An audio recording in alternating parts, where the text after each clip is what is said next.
Good afternoon, everyone. The September 24th, 2024 meeting of the Seattle City Council will come to order. It is 2:01. I'm Sarah Nelson, Council President. Will the clerk please call the roll? Councilmember Morales. Here. Councilmember Rivera. Present. Councilmember Saka. Here. Councilmember Strauss. Present.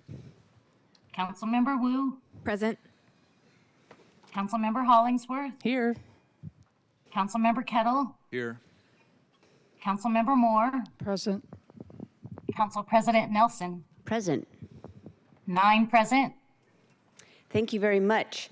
First of all, I would like to issue a very, very warm welcome to the mayor's cabinet, key staff, and members of the public and media into council chambers today in a spirit of One Seattle. It's wonderful to have you here, and I appreciate your presence for coming down. All right. At this time, the council will be at ease while council members Strauss and Rivera, as chair and vice chair of the Select Budget Committee, escort Mayor Harrell to council chambers. Time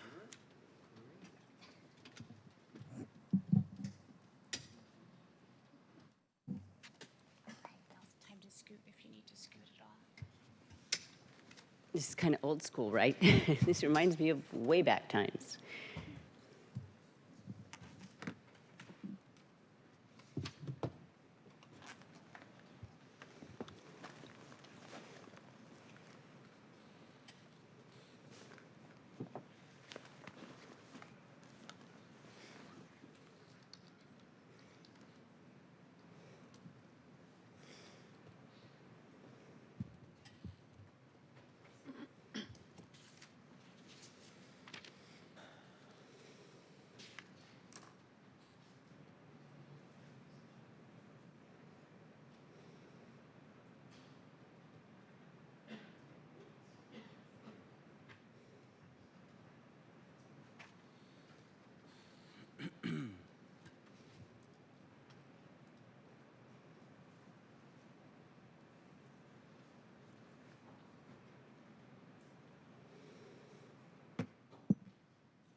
Thank you very much.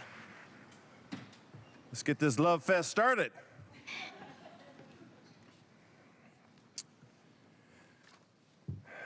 For all of you, good afternoon, and thank you for joining us here today as I introduce my proposal for the 2025-2026 budget. I want to offer my sincere thanks to Council President Sarah Nelson and other members of the City Council here for hosting us here today.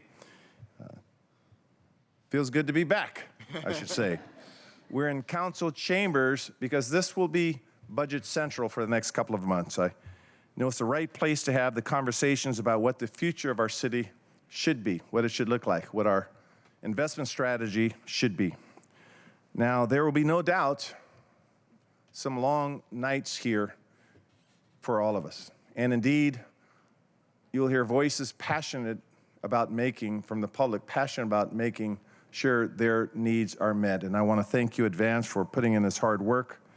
Balancing a budget rates right up there with a dentist appointment or doing your taxes. It just has to be done. And so we're going to do this together. So thank you again. Earlier this year at the annual State of the City address, we discussed the significant general fund budget deficit. It faces all of us at $250 million. You may recall that I committed to the people of Seattle to take a deep analytical look at our entire budget portfolio. And I'm very proud of the fact that our team, our collective team, embraced the process of truly scrubbing the budget. We set out to consider not just what we are funding, but how we are funding it. Sort of looked at our why. We took immediate actions like implementing a hiring freeze, and I know that caused some concern. And then we looked under the hood of the programs we fund and, again, scrutinized streams of revenue. And this is tough work. My guiding principle as mayor is that my obligation to you, the people of Seattle, to do our best to spend every dollar we have toward the needs of the city and its people in a responsible and efficient and effective way. See, we don't have the luxury of a pie-in-the-sky reimagining of our budget based on a hope that our state's regressive tax system will magically change, or that Olympia would listen to the appeals of cities and counties large and small across Washington and lift the restrictive cap on local revenue. We were not dealt that hand. We made a conscious decision not to make broad cuts to essential general fund programs like police and fire and homelessness response. Instead, we thoughtfully and strategically and methodically reconstructed and reconfigured our budget built on the strong foundation and trajectory that we've established with your help. And as a result, I'm proud to say that we are sending the City Council a balanced budget that reflects our commitment to the people of Seattle. Now, unless you folks really want to make history, you could pass the mayor's budget with no edits. I'm assuming that there will be intense conversations to follow, and that has never been done like that. But there's always a chance to make history. In all seriousness, this reconfiguration of our budget allows us to propose a budget that closes the $250 million gap without raising taxes and without noticeable impacts to the public-facing city services that residents count on, like keeping our libraries open, keeping our senior centers open, community centers, providing youth programming and core parks services, maintaining critical infrastructure, striving to deliver effective public safety for every resident in every neighborhood. We know these are priorities. The approach we've taken also means that we don't have to slow down our hand at hard-charging progressive investments like affordable housing or expanding our innovative care department, supporting the working families of the city and infusing funds to energize arts and culture citywide. Most importantly, it represents the first step, a huge step, in putting our city on a better fiscal trajectory. Stability and sustainability are the key. This year, we are continuing to use some of the payroll expense tax revenues to support the general fund, just as the city has done every year since it was introduced. Over the last 4 years, the annual revenues brought in by the payroll expense tax have essentially doubled, significantly surpassing initial forecasts. So this increase allows us to both maintain the spending amount forecast when the tax was originally proposed and use it to fund the priority buckets of housing and equitable development and climate action and the economic development for our city and youth mental health and safety. This reconfiguration also allows us to close the deficit and invest in general fund essential services without tapping the rainy day fund or our fiscal reserves or putting our AAA bonding rating at risk. And this becomes critical for our long-term needs. The proposals you hear about in this budget and the deep, unacceptable cuts that we didn't have to propose are only possible because of the approach we used. So I want to thank Interim Director Dan Eder, who also knows, where are you, Dan? We want to thank you.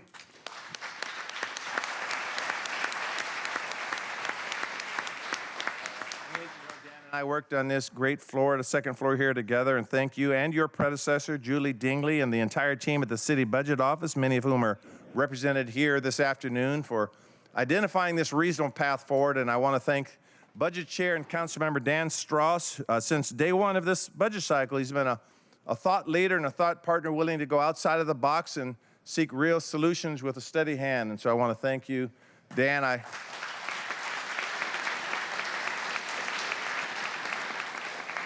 Assured me he's a strong advocate for his neighborhood, but he promised me early on in the process that at least some of his changes will not involve Ballard. That's a commitment.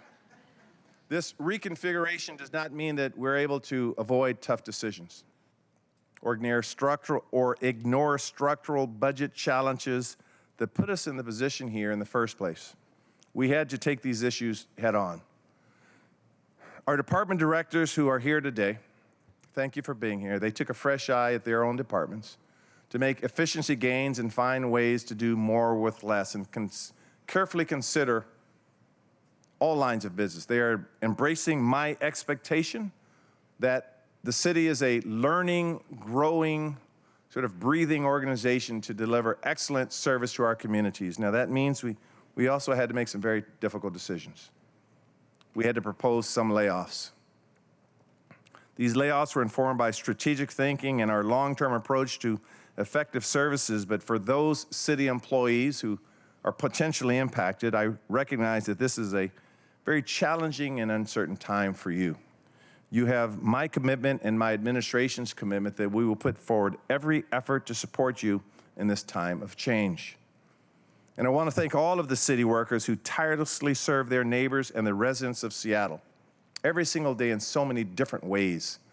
Our budget includes the contract we signed earlier this year that centered wage equity, responded to record inflation, and will help us recruit and retain highly qualified employees here at the City of Seattle to provide the essential services we need. These valued workers are a key part to this mission for us to be a learning and growing organization. Now, one group that I think truly embodies our resilience and the spirit of our city's workforce are our supported employees, members of our team with developmental disabilities or other similar challenges. Many of them are here with us today. They serve across the city in different departments, and I can tell you they are some of the hardest working and most enthusiastic teammates one can possibly have. Last week, I popped into the monthly meeting with our supported employees and I responded to their questions. They beat the mayor up a little bit. But in all seriousness, they represent the best in all of us.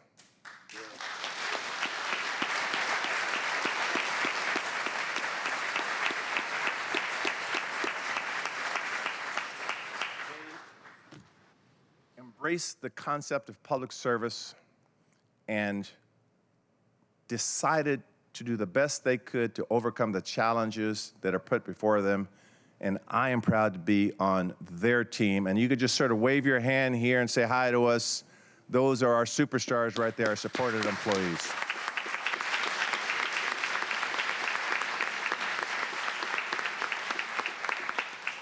We take pride in the work that you do, and thank you.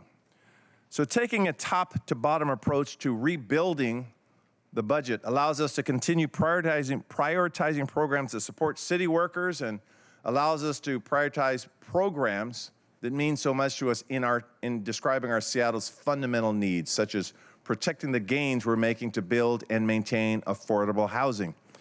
Our approach to housing is ambitious and multi-pronged and a high priority in this budget. We know bringing down the cost of housing is central to our efforts to make Seattle an affordable city for all residents and making additional progress on the homelessness crisis. Again, this is tough work. In this budget, we are proposing $342 million toward affordable housing in 2025, the largest single investment in Seattle's history. Now,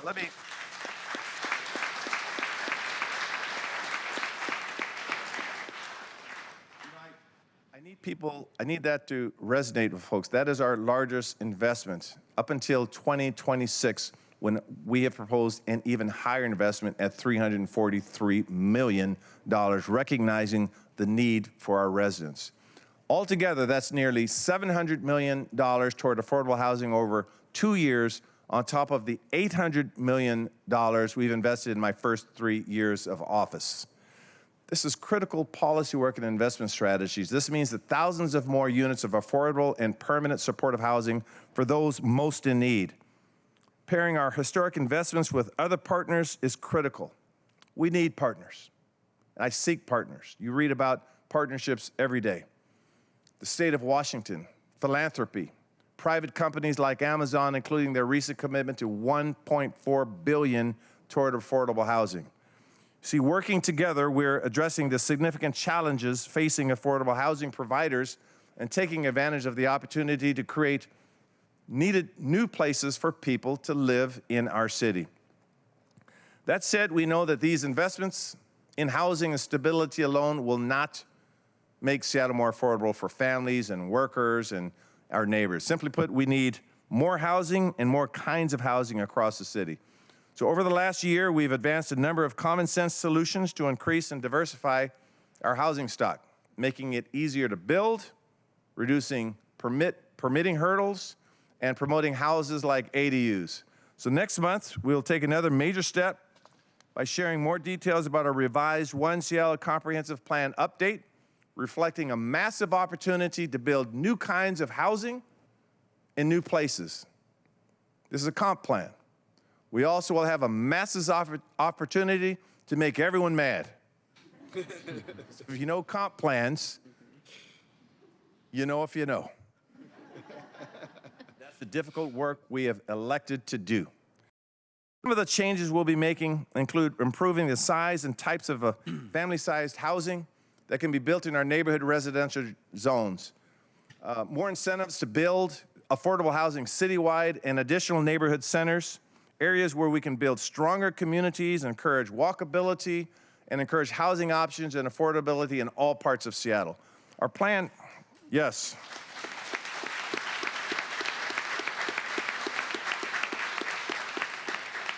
Our housing plan and our comp plan puts access opportunity, and community first and foremost. Allowing corner stores everywhere in the city and focusing on connecting people to transit and with increased density along major arterials and transit routes. As part of our budget, we'll go even further to invest in the next piece of our One Seattle plan, funding a supplemental environmental review that will explore how we can further add housing in places that already have increased density. Indeed, a second supplemental environmental review is also planned to continue efforts to bring 500 new units of housing to the Fort Lawton site in Magnolia. 500, combining home ownership and rental properties and transitional housing. Now, this is transformational for our city. This kind of investment opportunity is currently using underutilized U.S. Army property. It's the single largest investment we can make in new, affordable, mixed-use housing in our city, while also adding 20 acres of green space to Discovery Park. I recently took a tour there with HUD officials, and they too agreed on what a beautiful opportunity we have, and we've been working really hard to make sure they are cooperating and indeed investing with us, and this is a great piece of work and a great opportunity for Seattle. Finally, thank you.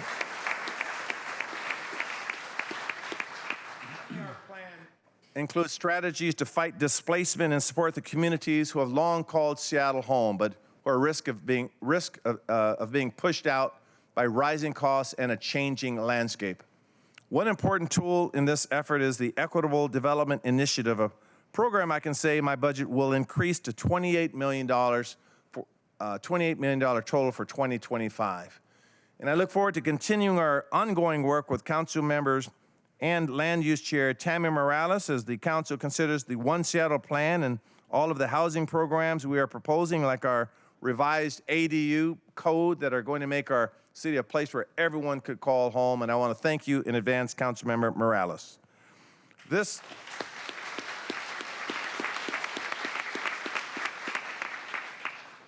gives us the opportunity to demonstrate words like equity and opportunity, and fairness and justice.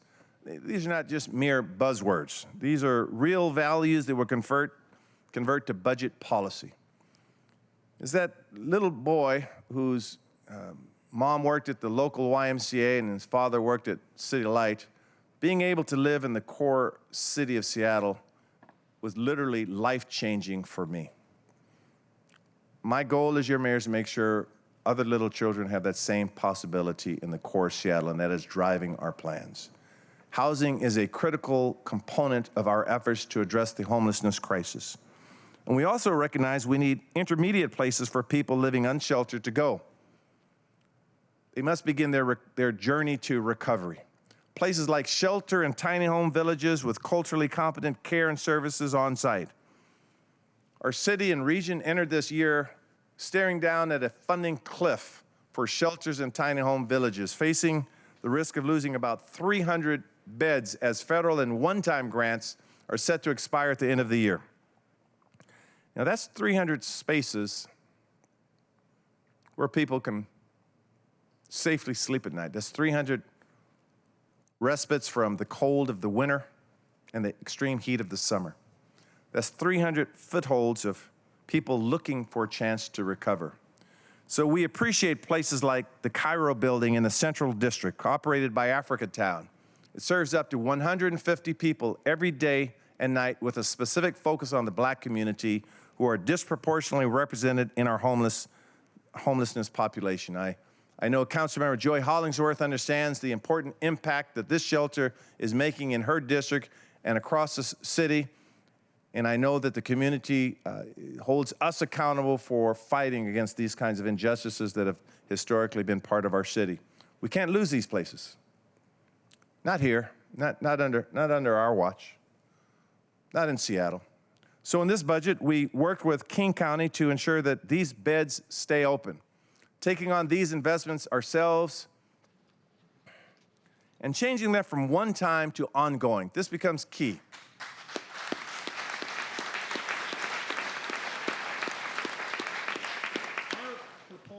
Includes $3.2 million to keep these beds open. This was a must include for our administration. I also want to express my gratitude to the workers who serve these communities and indeed change lives and save lives, our human service providers. This budget invests in their well-being and the retention of this critical workforce, keeping us on track with our commitment to provide inflationary adjustments and needed equity pay. We need these amazing workers, these dedicated employees, to continue doing these essential jobs. Further, we are maintaining funding for homelessness services, including contracts administered by the King County Regional Homelessness Authority. I'm pleased with the earlier conversations I've had with KCRHA's new CEO, Dr. Kelly Kinnison. As she brings diligence and competence and experience and compassion and urgency to this organization, she adds to the work that they're doing. We're very proud of the energy that she's bringing. And together with Dr. Kinnison and the reforms in front of the city and the county councils, we can take this organization to its next phase from startup to upstart, disrupting the status quo and reducing unsheltered homelessness. My budget proposal will also expand the service capacity of our unified care team, allowing us to immediately respond to areas frequently repopulated with encampments. Our unified care team has made significant difference for the people of Seattle, housed and unhoused. We've decreased tent encampments by 72% since I took office and increased shelter referrals incredibly. They've climbed in terms of the amount of people we are referring to shelter. We're committed to this issue. We know that mental and behavioral health is often intersectional with homelessness. And while any person in our city can be lost to the devastation of fentanyl and synthetic opioids, we recognize those living unsheltered are at a significantly disproportionate risk. That's why last week I announced a new public health strategy centered on increasing our investment in the greatest public health challenge that we face right now, the fentanyl crisis. Next year, we will nearly triple our spending to take on substance use disorder, funding the new programs and proven strategies that are already making a difference. Over the last year, we've seen an 18% decrease in fatal overdoses across King County, and that reduction is even higher in our downtown core. Programs called for in my April 2023 executive order, like Seattle Fire Department's Health 99 post-overdose team, expanding mobile medication delivery in a new way, and a pilot to distribute life-saving drugs that reduce cravings and withdrawal symptoms. these are making a difference, as is our collaboration with public health, Seattle and King County, and our service provider partners. So next year, with this funding, we can forge ahead on our next set of initiatives in this area. In partnership with DESC, we will open the Orca Center. This will provide care to those in the immediate aftermath of an overdose, as well as the tools and support to seek recovery and treatment. And next month, we'll begin a pilot with Valley Cities to provide a dedicated detox and inpatient treatment beds for up to 150 people per year. Helping people access care to get well is an essential part of our plan to create a vibrant and welcoming city for everybody. It's also just one part of our investment strategy to support our downtown activation plan and build the downtown of the future. So if you look at our budget, it contains millions of dollars toward art activation, beautification, renovation, long-term planning in downtown. This is a priority of mine, and I know it's a priority of Council President Sarah Nelson, who has been a staunch advocate for this neighborhood since taking office and in our discussions during this budget. And I want to thank Council President for her leadership. One of the areas I'm most excited about is our proposal to invest in Westlake Center and to ensure it is once again the heart of downtown. Now, the World Cup opportunity is swiftly approaching, as I'm reminded on a weekly basis. It's coming in 2026. This can ignite lasting changes at Westlake. Over the last year, we've had a preview of what this could look like with great events or turnouts at Westlake to watch parties for the U.S. men's and women's soccer teams. I've sat through a few of those, and it is truly fun and exciting. Yesterday, I attended the memorial of former Mayor Charlie Royer, a champion for Seattle, and who made Westlake's revitalization a centerpiece of his administration. I want to publicly thank his family and for Mayor Royer for the vision that we're fighting to keep alive today. We can continue advancing this vision and make Westlake the world-class plaza it deserves to be, a gathering place, a community commons, a nexus between linking downtown and the waterfront and Seattle Center, pulling it all together. This comes as we prepare to complete our revolutionary waterfront project, which is grand opening right around the corner next year. I think many of you know that on October 4th, 10/4, 6 days before my birthday, by the way, I'll hope you join me as we build on the momentum of the Seattle Aquarium's Ocean Pavilion and officially introduce Overlook Walk as Seattle's latest iconic urban element. And you've seen pictures of it, you've sort of seen, this is really cool stuff. It will create a first of its kind pedestrian connection between the downtown and the waterfront, and bridging Pike Place Market and the new Park Promenade. Good things are happening downtown. Another area of investment in my proposal to maintain our enhanced cleaning efforts through our $1.5 million investment in the mid is sort of described in these efforts. And last week I had the pleasure of speaking directly to the mid ambassadors, the folks you see out there cleaning and putting in the work, helping downtown. I know you see them. You can't miss the bright yellow vests. And I spent some time with them during the lunch hour.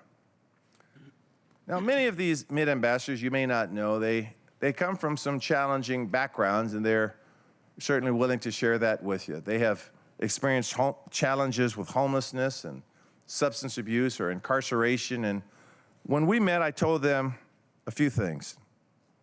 The first thing I tried to impress upon them was thank you. Thank you every day for your hard work in making our city a more welcoming place. From one human being to another, thank you. The second thing I shared with them, that they are an example of what our administration is trying to achieve in Seattle, a city where people have opportunities and second chances to restore not just their own lives, but to help others in need get on the same path, using that lived experience to help others. And third, that they too are part of our One Seattle team, a critical part of our efforts to pump life and vibrancy and heart and soul into our streets. I share their passion, and they share our passion to create a safe, friendly downtown, and that we will match their passion, they will match ours, and that's how we're going to get this done. So I'll soon be issuing an executive order to better improve this coordination, to better improve the vibrancy and safety across the city. We've seen incredible improvement driven by tactical surges to clean up the streets. You've seen that. We help people access services and referrals that they need. We make arrests for unlawful or criminal activity. This executive order will establish a new downtown activation team, DAT, to make these changes sustainable, building on the proven model and coordination of the Unified Care Team. So the Downtown Activation Team will bring together nearly 15 city departments with our partners and service providers like the Downtown Seattle Association, the MID ambassadors I spoke of, We Deliver Care, among others. It will allow us to better coordinate place-based activations, cleanings, and safety operations in downtown, the Chinatown International District, and Little Saigon. I know how important this is to the entire city, and I know how important it is to Council Member and Public Safety Chair Bob Kettle, and that if this proves successful, and we are confident that this is best practices, that this approach will be brought citywide. I got to figure out where you guys are sitting. I keep going like this over here. Thank you, Council Member Kettle. So based on practices in resetting community norms, and established principles in criminology, the new team will implement what we are calling scheduled restoration actions, SRAs, intending to clean areas, enhance public safety, and facilitate artistic and cultural expression. Teams will be visible and consistent. This is the kind of strategic coordination we need to further restore the vibrancy and livability in these cherished neighborhoods. Now, elements of this plan and the work of the Downtown Activation Plan have actually already begun, and we're seeing positive early results downtown, and we've gotten a lot of positive feedback from our efforts. But for Seattle to thrive, the vibrancy of our economic and cultural centers must continue to be restored. This is ongoing work, and this is a priority for our administration. What we know is that public safety touches on virtually every city department and every function of our government. We recently held a retreat, and this is exactly what we talked about. To keep people safe, my administration takes a holistic approach that recognizes the importance of mental health, food access, treatment availability, housing stability, as it does law enforcement and diversified responses to 911 calls. While our first responders are a crucial part of our system and do incredibly important and valuable work daily, all city departments have a responsibility to improve public safety in Seattle. This is the One Seattle approach. This approach for sustainable and measurable safety is what guides my administration when it informs the proposed investments in this budget. This includes efforts like resolving 911 calls by rebuilding and optimizing officer staffing and expanding response options to best match the situation. That's why our budget continues to invest in an expanded Seattle Fire Department recruiting class and SPD recruiting, where this year we are on pace to have nearly 4,000 officer applicants, which is the highest number of applicants since 2013, over a decade ago. So,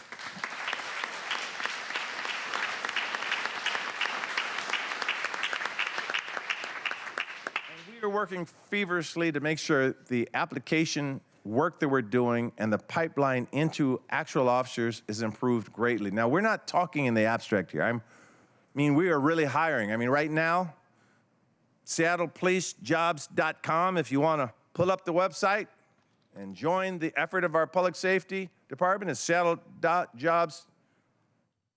What did I say? What did I say, Chief? seattlepolicejobs.com. You got it? I'll wait for you. There might be 5 officers out there right now.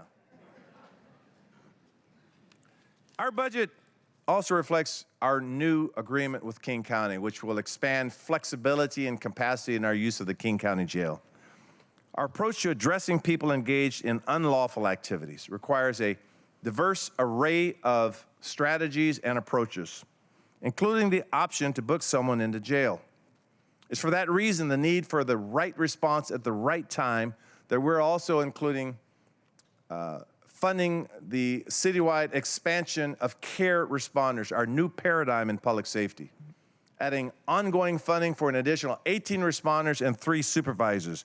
These responders will allow care to answer calls citywide 7 days a week, reducing strain on limited police resources and helping meet people where they are by providing direct behavioral interventions and crisis de-escalation and resource and service navigation, transportation, and more. This is indeed a holistic approach that we should all embrace.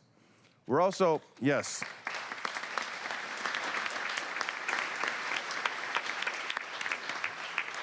We're making a push in Seattle Police Department to better leverage civilian roles to support sworn officers, like hiring civilian employees to help ongoing investigations or crime technicians to provide swift analysis and informative data.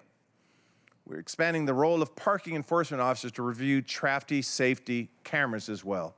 A new way of thinking, like I said earlier, not just what we invest, but how we invest. Transportation safety is a public safety too. It's part of our ecosystem of trying to keep all communities safe. And this budget includes an expansion of 38 traffic safety cameras in 19 school zones, more than doubling the current account. And you'll note, thus far I'm not talking a lot about transportation this year's budget announcement. But building the transportation infrastructure, I should make this clear, we need to meet housing and economic and safety and mobility goals because they are critical to our future as a city and creating that safe environment I'm talking about. Let me just say, I suggest you know, there's always ethics rules on what I can say in these situations here, so let me be very careful here. I suggest you thoroughly review your voter guide statement this year and make an informed decision when you vote in November. Now, not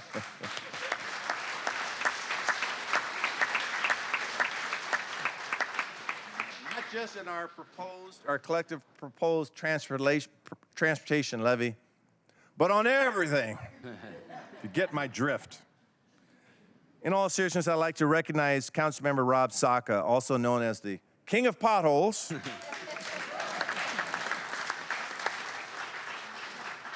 rest of the City Council for partnering with us to refine and propose the levy that is on this year's ballot. Thank you very much. Our budget also includes environmental changes like new overhead pedestrian lighting that makes the city look more beautiful and helps people feel safe. You've probably read about this recently. It's no surprise that I strongly believe in using the latest technology as a tool to strengthen our public safety efforts. We try to figure out what's working in other cities, and I'm not afraid to replicate if it is indeed working. And we also are always willing to listen to feedback if something is ineffective. This budget, we will fund a real-time crime center at SPD to improve our ability to respond to and solve crimes. It also invests in our CCTV pilot in neighborhoods downtown, the Chinatown International District, and along Aurora Avenue. My budget proposes investing in supporting those who need our help, including a $2 million investment in services like people being trafficked and exploited on Aurora Avenue. And I want to thank the council for having some very intense discussions, empathetic discussions on this issue. We have an obligation to support those being victimized and connect them with the organizations and service providers who can make a difference in their lives. I know Councilmember Kathy Moore agrees with this approach and will be a champion for these needed support services. Thank you, Councilmember Moore.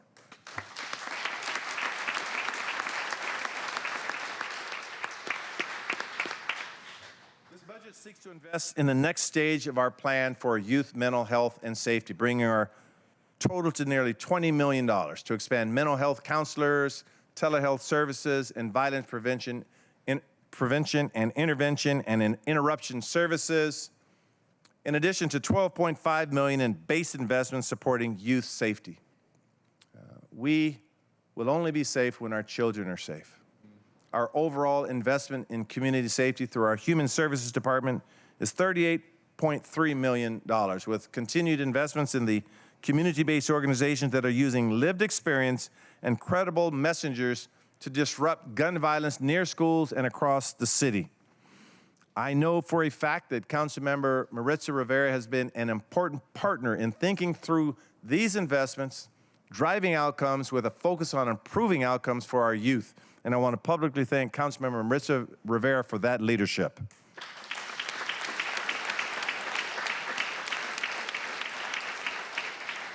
These investments are all part of a broader approach to create thriving communities. The projected general fund deficit required us to be strategic in these areas, and I've discussed, squeezing the most out of every dollar, investing in programs that truly make the biggest difference. I once saw a poster that said, budgeting is the art of spreading dissatisfaction uniformly. Well, I believe it's also spreading satisfaction uniformly too. For example, we all love trees here in the Great Northwest, and particularly in Seattle. Our proposal to establish the One Seattle Tree Nursery is a new program critical for meeting tree canopy restoration, our goals, and ultimately a money saver, because we will be able to grow our own local trees instead of purchasing them from other states.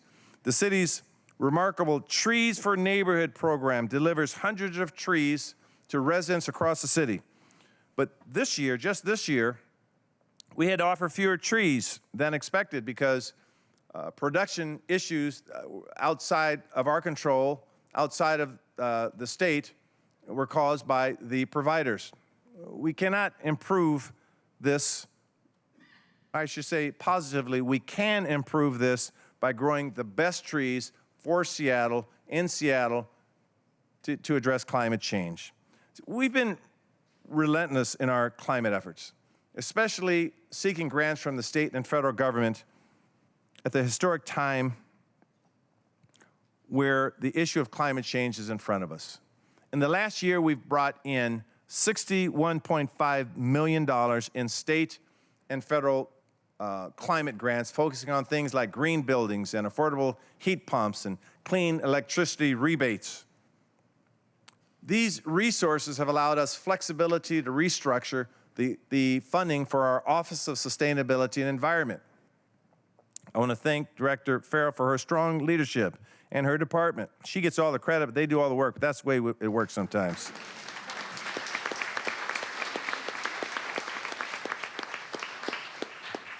Finally, I want to reiterate that I am proud of the kinds of programs that we've been able to preserve in this budget restructuring, like maintaining all grants in the Office of Arts and Culture, including the Centering Arts and Racial Equity program.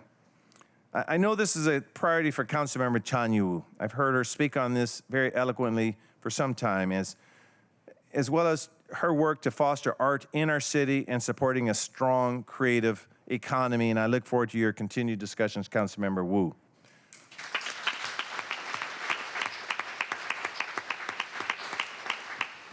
Seattle must continue to not only be known as a city of innovation and resiliency, but also a city known for our arts, our ability to express ourselves, our culture. That's in our special DNA as a city.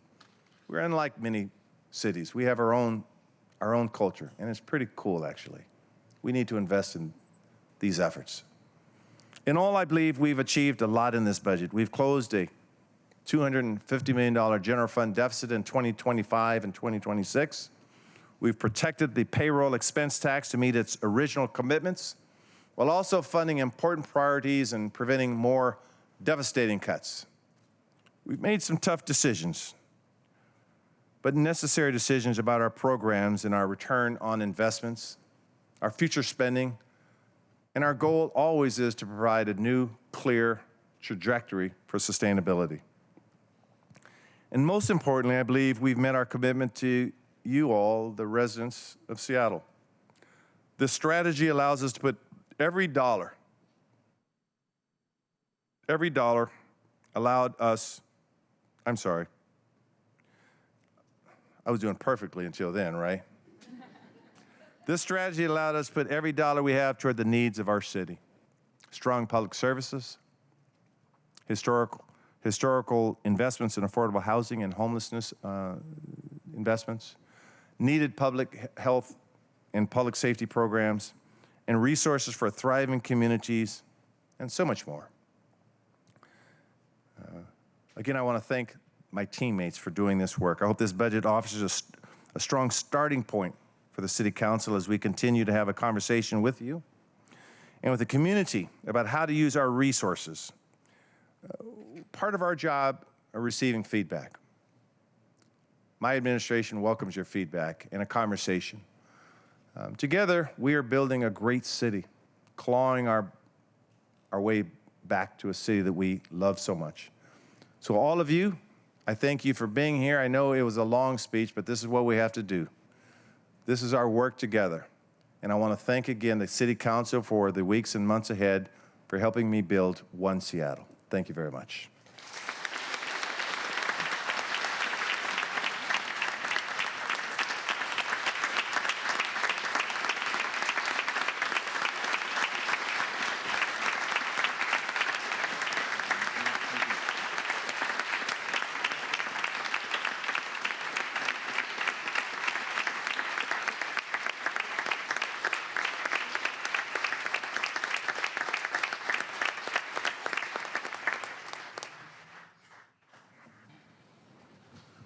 The council will be at ease for a while. You're welcome to stay, though, for the rest of the meeting. Mass exodus.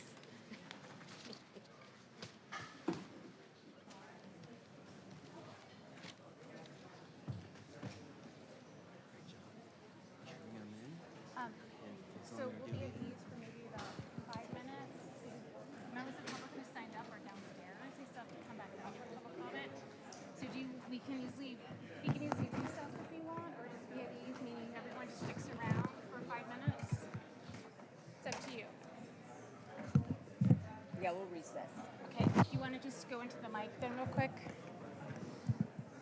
5 or 10, how many I are would say there? 10, let's do 10 just in case. And if there's no objection, the city council meeting will be in recess for 10 minutes. Okay. If there is no objection, the city council meeting will be in recess for 10 minutes while this room clears and we bring in people who are downstairs waiting to provide public comment. Seeing no objection, we are in recess for 10 minutes. Thank you. Thank you.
Public week, we took a recess to allow time for the mayor and his department heads and members of the public and the media to leave chambers and bring in folks that are here to give public comment.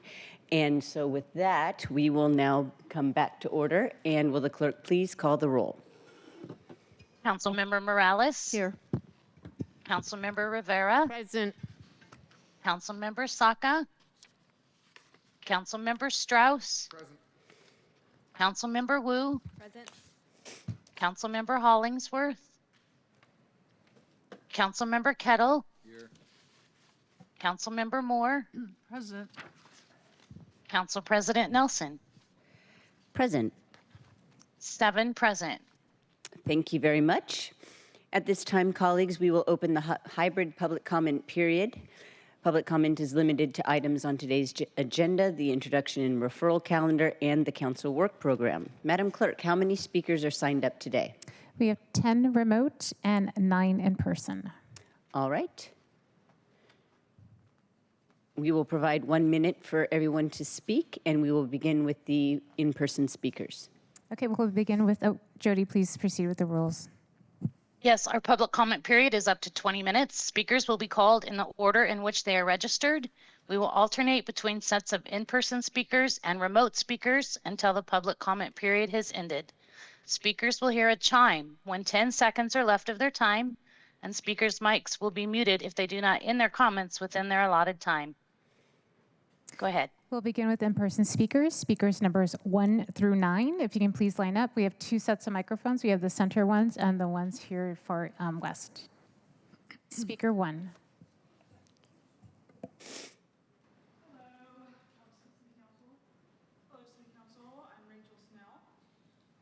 Seattle faces a $260 million budget cut starting in 2025. This cut will affect a lot of people's access to critical mental health programs that could solve one of the root causes of homelessness, crime, and drug addiction. As I said 2 weeks ago, there's discussion of school closures as a result of this budget cut that will tragically impact the education of countless students here in Seattle. It is crucial more than ever to track our tax dollars. It is your job as city council members to ensure the public that our money is being wisely used and investing in our communities in order to create a robust city for everyone. This means increasing revenue for affordable housing projects, mental health programs, drug rehabilitation centers, and other support groups. This will require having an open mind and to question previous taxing strategies used in the past and ask, are they going to be effective today? Lastly, can we all agree that wealthy corporations need to be held accountable and paying their fair share? Thank you.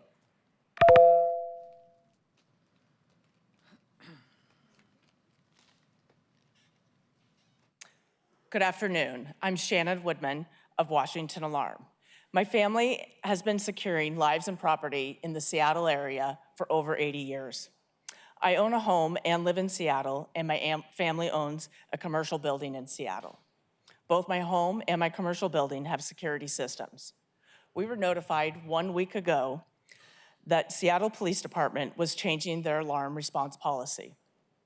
Effective this Tuesday, October 1st, Seattle Police Department will require audio or video verification with every alarm we receive in our alarm monitoring centers. The City of Seattle's mission statement says that you will work with the citizens of Seattle, yet in 2024, our alarm industry, including our alarm associations, our alarm experts, were given 2 weeks' notice on this alarm response change. 2 weeks is not enough time for us to notify 60,000 customers, provide the upgrades that are required, install new systems, make changes. Thank you. Bethany Burton with Silso Northwest, which represents the life safety and integration industry in Washington State. Last week, the Seattle Police Department changed its dispatching protocol effective October 1st to now require supporting evidence such as audio, video, panic alarms, or eyewitness evidence that a person is illegally entering or attempting to enter a property.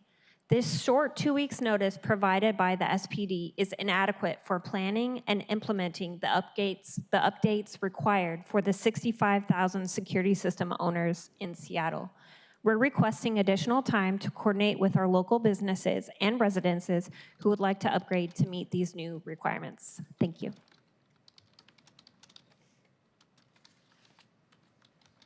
Good afternoon, council members. My name is Ashley Barber. Just last week, I was informed that the Seattle Police Department will no longer be responding to non-verified false alarms.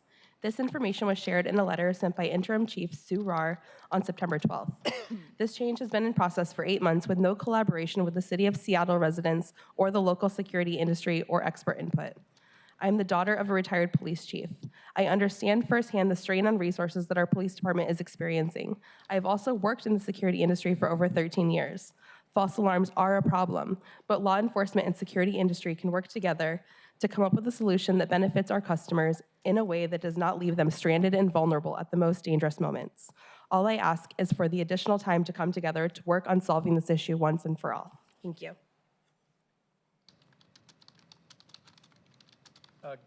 Hello. Good afternoon. I thought I had 2 minutes. I've taken 4 hours out of my day to come here. My topic is noise violence in Seattle. I'm going to proceed very quickly to give you an example of what this noise violence is that we live with every day in West Seattle. There are ordinances against modified mufflers. 46.37.390 is one. And there are also fines, $500 for hearing vehicle noise. That is a muffler. It sounds like an AR-15. This is passing by elementary schools and by high schools. This terrorizes us in the Alki neighborhood and around West Seattle. It is awful, and I know you have a lot of important activities you need to attend to, but please just assist us. I've spoken to police officers. They feel they cannot pursue. There are $500 fines stated on the Seattle police website that can be issued. All I'm asking is that you consider this. And I don't know if budget is a matter, but please help us deal with this because it's awful and traumatizing. Thank you.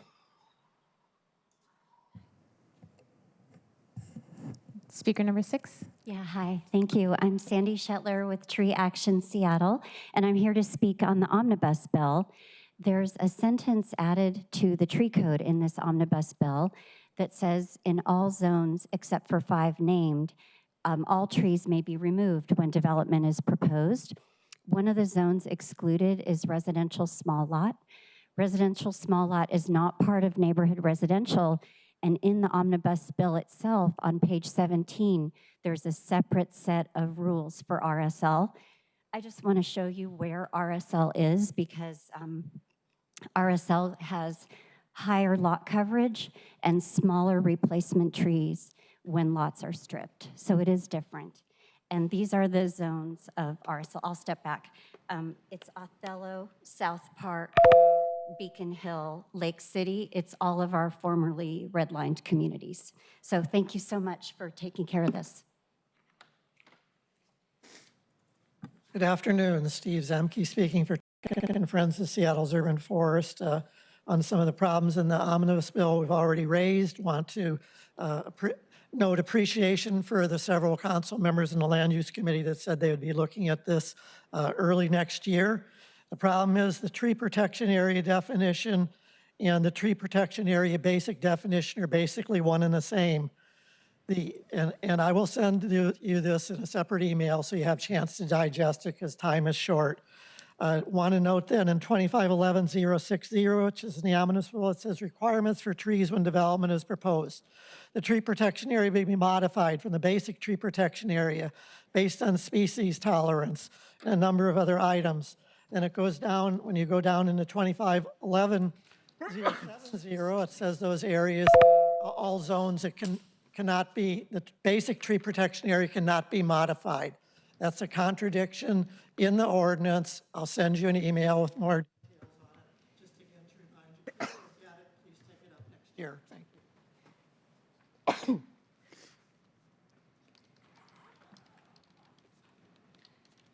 Hello, my name is Ariana Riley, and lately I've been watching old episodes of Almost Live. If you haven't seen it, it's a very funny show. I recommend everybody would watch it. I was just watching this in my free time, and I came across this from this episode that aired in 1990. Show and wanted refunds. Seattle now has a designated zone where known drug dealers are not allowed to enter. Law officials say that since guns and threats of incarceration have failed, they were forced into this last brutal step of drawing an imaginary line on the pavement. So this is from 1990 when the soda zones were first introduced.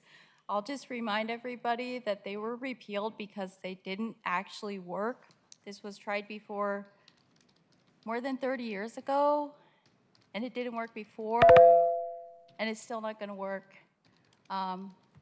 Yeah, we should maybe learn from history. That'd be a start. Thank you. Our last in-person speaker, speaker 9. Hi, I would like to ask once again, if at least one of you could just make a to-do note to email the city attorney and ask them, what is the fake handgun case? What's the DUI case?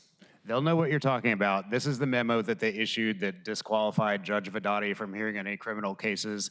They said that she wasn't qualified because of the way that she handled a particular DUI case and a particular fake handgun case, and they gave details about these cases saying that this should have disqualified her. Judge Vedati has responded publicly saying, based on the details, I don't know what cases they're talking about. So, but there's no confidentiality issue. They described the cases using details that would be publicly available. So, you know, it's not a secret. I disagree with a lot of your politics, but this is not a political question. This is a good governance question. If the city attorney has referred to this case, they should be able to specify what it is. So just somebody make a to-do note, email the city attorney, what's the fake handgun case, what's the DUI?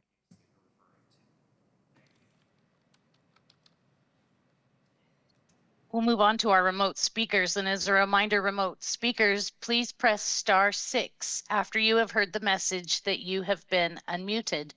Our first 3 remote speakers are Steve Horvath, Lucas Tejera, and Alberto Alvarez. Go ahead, Steve.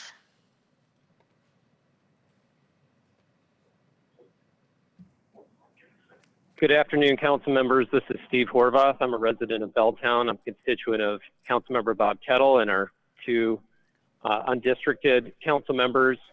I'm giving you testimony today with regard to CB 120824, the omnibus legislation that would essentially abdicate the council's responsibility for zoning in downtown and our other urban cores. And I would urge those of you who are on the council who do not have constituents in these areas simply not to vote on this measure and pass it up today, because I don't think you exactly understand the impact of what you're doing. And what you're doing amounts to saying that the public folks who live in these urban centers don't deserve a voice. The state legislature passed 2 different bills this year, and to quote the outcome of the law in those bills, each local government is encouraged to adopt further project review provisions and provide prompt, coordinated, and objective review and ensure accountability to applicants and the public. Thank you very much. Our next speaker is Lucas Tejera. Go ahead, Lucas. Hello, my name is Lucas De Herrera. I manage entitlements for Blueprint, the project owner and a local home builder. I'm here to give public comment on the Mount Bakersville plat located at 2521 29th Avenue South. It's been a long road for this project. The project has been a challenge due to the complexity of the site, codes, numerous permits, processes required, and the delays from the pandemic. We started the entitlement process in March of 2019. We closed on this property 5 years ago, purchasing the property from Mount Baker Housing. Mount Baker Housing used the proceeds from the sale to further their mission to build and maintain affordable housing in Seattle. The subject project is a market rate 21-unit townhouse development. The project has been reviewed under administrative design review with a master use permit, an SDOT street improvement plan for a stormwater main extension, numerous building permits from SDCI, and now before the council is the acceptance and ordinance for the final plat. The preliminary plat was approved by SDCI, approved by the examiner, and by SDOT. Thank you for doing your part in helping this project get to the finish line and helping the empty units become homes. Thanks. Go ahead, Alberto Alvarez. Long before this current anti-worker council, Oxford Economics placed Seattle in the top 5 economic powerhouses, not only in the U.S., but all global cities, top 5. The council and the mayor have gone to the extreme of cutting services for the poor and struggling, attacking our efforts to build affordable housing, negating the fights we have made for living wages, and upheld the racist idea that broken windows policy can build a better city. Council has a sick dream of Seattle that is only for rich and white. Meanwhile, telling us, the working class, that we need to bus in or commute into town because we are not welcome here. The work of the budget is now in your hands. It will not be surprising when you target the sectors that workers need to exist in this unaffordable city. You have done nothing to help us. Shame on you, and shame on you for patting yourselves on the back. We demand better. Have a good day. Our next 3 speakers are Megan Cruz, David Haynes, and Margaret Spinsness. Go ahead, Megan. Hello, I'm speaking on the bill to eliminate public design review for 3 years and encourage zoning departures across the center city. Even the staff memo says it's unclear what problem the bill will solve. It says the area is not short of housing capacity. SDCI's report concluded the biggest permit delays were from understaffing, project complexity, and requests for departures. Design review public comment is not the issue. Design review is already exempt for projects that include affordable housing, but developers have not answered this call. Eliminating design review is against the recommendation of a city equity stakeholder group. It denies 100,000 residents from engaging in a state-mandated review process the rest of the city and state will continue to enjoy. Is this the One Seattle way? Negotiating zoning building by building is ripe for abuse and lasting damage, especially to critical transportation infrastructure. This bill should, but failing that, please adopt the proposed common sense amendments. Thank you. Go ahead, David. Hi, thank you, David Haynes. The King County Regional Homeless Authority needs an independent investigative oversight individual to keep it honest about its lack of oversight on service providers. Some of the service providers are embellishing the statistics on how many people they help in a day and subhuman mistreating innocent homeless while lying, misleading about service hours. Allhome.org, who changed their name from Coalition to End Homelessness, ruined the chances of KCRHA getting it right on the first try. In fact, certain people from allhome.org are the notorious Christmas party freak-off that included transgender lap dances for employees in charge of solving the homeless crisis. They were the ones who got to choose Mark Jones as first CEO, who we know took psychotic mental pills and drank tequila in a Capitol Hill bar while creating the authority. If you take a look at the resume requirements of the jobs at KCHRA, they don't solve the crisis. They only exacerbate it while priority hiring scorn-lived experience. Go ahead, Margaret. Hi, I'm Margaret Spitznath, the Executive Director of SILSA Northwest. We represent the alarm dealers and their customers in the city of Seattle. We know that statistics show that 85% of the alarm sites do not produce any calls for service in a given year, and that the entire, all of the alarm users in Seattle are being penalized by these alarm owners for the bad conduct of the few. We are asking to postpone the new policy to respond to verified alarms only in the city of Seattle, and have us be able to work with the City of Seattle Police Department in formulating a new alarm ordinance. We appreciate the fact that give us some time to have that happen. Thank you. Our next three speakers are Shane Clary, Jessica Toon, and Sanders Latour. Go ahead, Shane.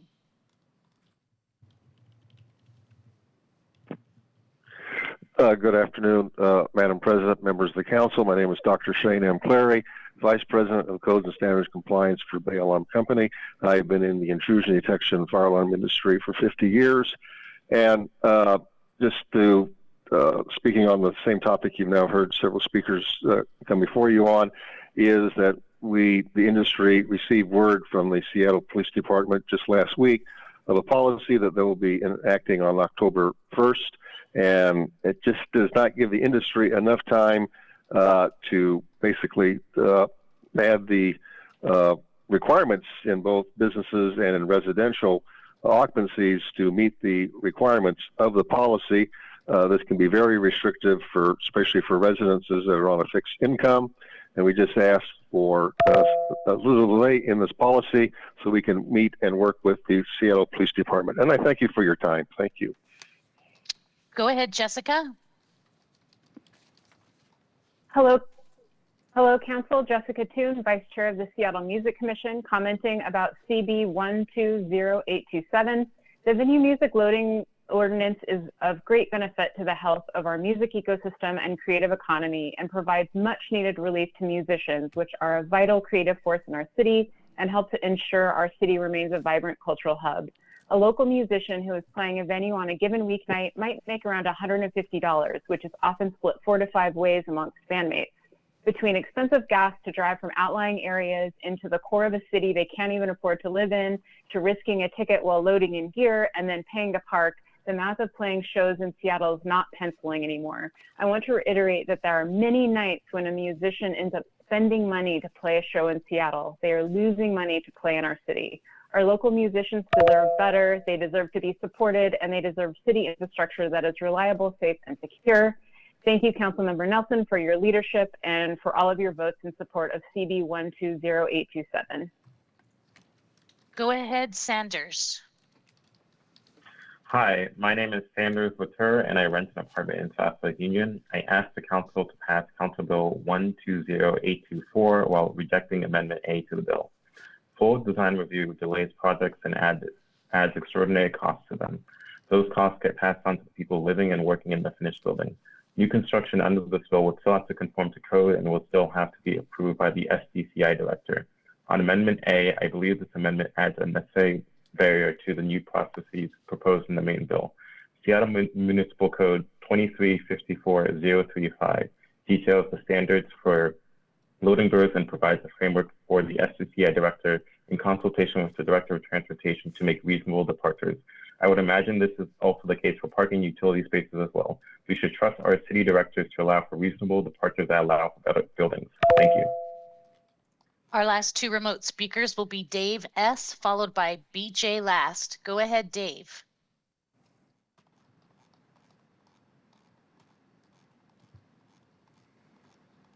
Dave, you may need to press *6. Hello. This past weekend in Seward Park in District 2, the place where Seattle's largest Jewish community has had a long history, has also been a hotbed of anti-Semitism. It is no accident that Seward Park was chosen as the site of the recent pro-Palestinian festival. The festival involved more than Palestinian culture, but included harsh invectives against Israel and Jews. I'm a Ballard area resident. I have never given public comment, but I feel the threat to the Jewish community is just too great right now. Anyone who's been to Seward Park knows it's hard to access via public transportation and is not a central place of gathering in Seattle, but it seemed to be the perfect place to hold a music festival for Palestine. Why? It's in the largest Jewish neighborhood in Seattle. To add insult to injury, they decided to have it on the Jewish Sabbath. Sadly, this is not new for the Jews of Seattle. In every single district, which I will call in on a separate time to speak about, there have been anti-Semitic incidents.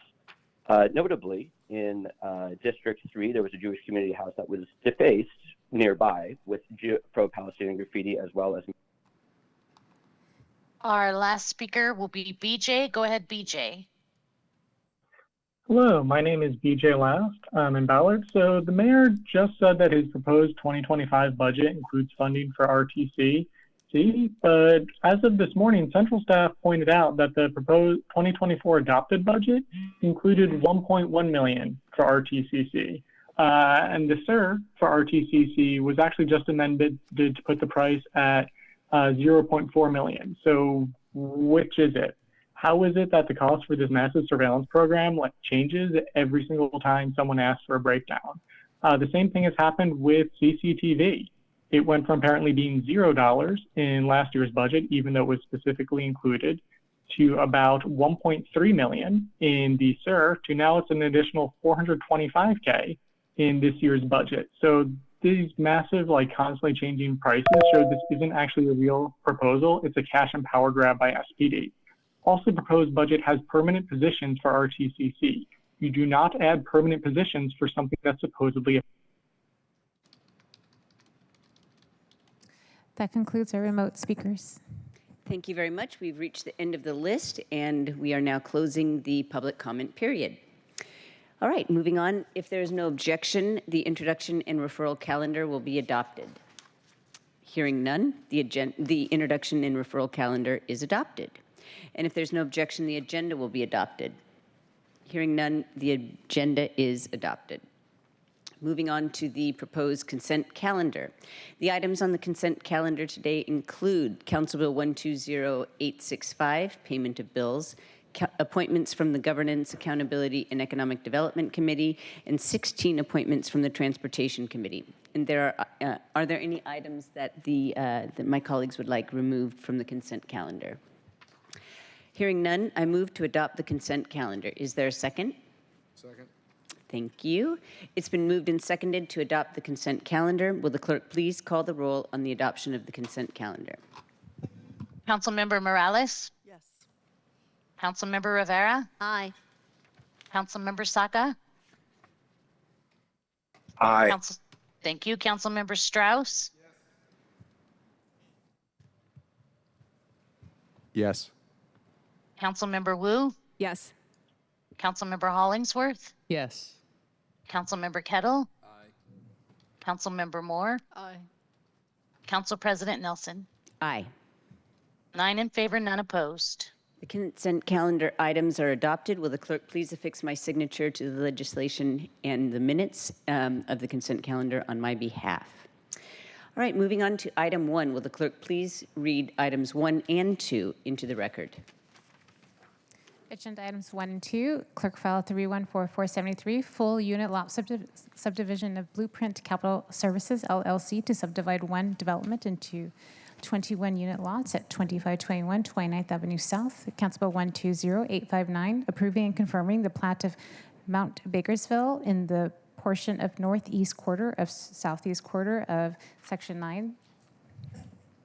Thank you very much. The clerk has read items 1 and 2 into the record. Councilmember Morales will address both items, then council members may ask questions on the items, and finally we'll move each item separately. Councilmember Morales, as chair of the Land Use Committee, you're recognized to address items 1 and 2. Thank you. Yes, so this is a standard application for a subdivision of a lot in Mount Baker for the development of 5 3-story townhomes that will create a total of waste waste and storage space, common amenity area, address sign management, and emergency access easements. The hearing examiner has already approved the subdivision, and this is the final step for the developer to receive their approval and entitlements. All right, colleagues, are there any questions or comments? All right, hearing no further questions or comments, we'll consider each item separately, starting with item 1. I move clerk file 314473. Is there a second? Second. Thank you very much. It's been moved and seconded to file the clerk file. Are there any final comments? Going once, twice? All right, hearing none, will the clerk please call the roll on filing the clerk file? Councilmember Morales? Yes. Councilmember Rivera? Aye. Councilmember Saka? Aye. Councilmember Strauss? Yes. Councilmember Wu? Yes. Councilmember Hollingsworth? Yes. Councilmember Kettle? Aye. Councilmember Moore? Aye. Council President Nelson? Aye. 9 in favor, none opposed. The motion carries and the clerk file is placed on the record. We'll now consider item 2. I move to pass Council Bill 120859. Is there a second? Second. It's been moved and seconded to pass the bill. Councilmember Morales, do you have any final comments? I do not. All right, hearing none, will the clerk please call the roll on the passage of the bill? Councilmember Morales? Yes. Councilmember Rivera? Aye. Councilmember Saka? Aye. Councilmember Strauss? Yes. Councilmember Wu? Yes. Councilmember Hollingsworth? Yes. Councilmember Kettle? Aye. Councilmember Moore? Aye. Council President Nelson? Aye. 9 in favor, none opposed. The bill passes and the chair will sign it. Will the clerk please affix my signature to the legislation on my behalf? All right, will the clerk please read item 3 into the record? The report of the Governance, Accountability, and Economic Development Committee, agenda item 3, appointment 2930, appointment of Mina Hashemi as Director of the Office of Intergovernmental Relations. The committee recommends the appointment be confirmed. Thank you very much. As the chair of the committee, I'll provide the committee report. So just a reminder, colleagues of my committee, we voted out the appointment of Mina Hashemi as Director of OIR last Monday, but first, at the September 16th special Governance, Accountability, and Economic Development meeting, Deputy Mayor Wong presented Mina Hashemi as Mayor Harrell's pick for OIR director, and we had the opportunity to ask her questions, hear directly from her, and engage in a conversation about the work ahead, not just in the upcoming session, but also across the many bodies of work that OIR does. Remember, tribal, regional, state, federal, international levels. So with that, and this appointment was voted out unanimously at our last meeting, and I just want to say that I look forward to engaging with her if this nomination is confirmed on the legislative agenda that we'll be approving at the end of this year, and then in the next year in the session in Olympia. Does anybody have any questions or comments? Here. Go ahead, please. I'm very excited about this appointment, getting to serve with Association Washington Cities, being down in Olympia for City Action Days, lobbying on behalf of the 281 cities and towns that make up Washington. Strong cities make a great state. I have had the opportunity to work with Mina down in Olympia and run into her in the halls, and it's just, we are lucky to have her as an asset for our city. I know that we're in good hands, and I am excited to vote yes. Thank you, Council President. Thank you very much. And I'll remind folks that she also has a long experience working in regional government at King County as well. So she's got what it takes. All right, are there any further comments? Okay, will the clerk please call the roll? Councilmember Morales? Yes. Councilmember Rivera? Aye.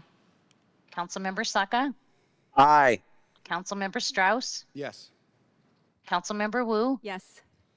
Councilmember Hollingsworth? Yes. Councilmember Kettle? Aye.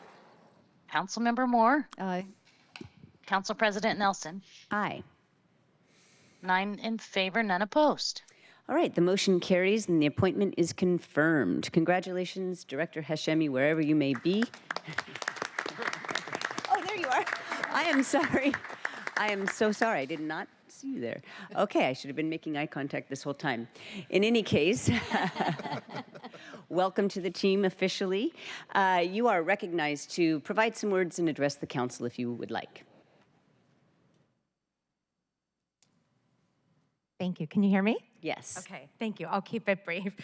Good afternoon, Council President Nelson and council members. Thank you for the thoughtful consideration of my appointment, and your kind words mean so much to me. It's been nice getting to know you and your staff over the past few months, and I appreciate your trust and your support for my vision at OIR. I'm super excited for the opportunity. It's been a wonderful experience and a privilege to serve as interim director and to use my passion and expertise to lead an incredible team of talented staff, to build relationships with the council members, the departments, and the mayor, and together to work to produce results for the city that we call home. We all know that the city is most effective when we're regular and collaborative participants in conversations with other governments through all kinds of avenues, but including on-the-ground lobbying, effective communication about the city's priorities and needs, and organized and compelling funding asks. OIR plays such an important role stewarding positive relationships on behalf of the city, and our work spans every department and every level of government. We are passionate about building bridges and solving problems, and we're here to be your partner. I don't take this responsibility lightly, and I'm grateful for council's collaboration. As your director, you can count on OIR for fierce advocacy, for open communication, transparency, and respect. And I want to thank you again for confirmation of my appointment, and I look forward to our continued work together. Thank you. Thank you very much. And congratulations. All right. Will the clerk please read item 4 into the record? Agenda item 4, Council Bill 120827, relating to music venue zones and their use, establishing rules for parking and loading at music venue zones. The committee recommends the bill pass as amended. Thank you very much. I'll address this. So the proposed legislation would authorize SDOT to designate curb space as a music venue zone and to issue permits to music venues defined as premises that host live music and charge a fee for admission on at least 2 days a week. That's what a venue needs to be to qualify for this program.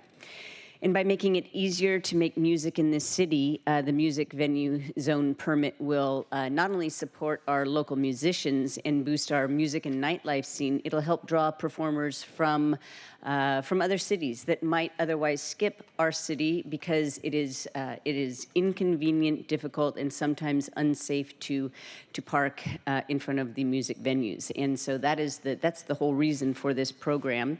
The Music Commission has been leading the advocacy for a solution to this problem for many, many, many years, and I am proud to sponsor this legislation, and I will entertain your questions and ask for your support.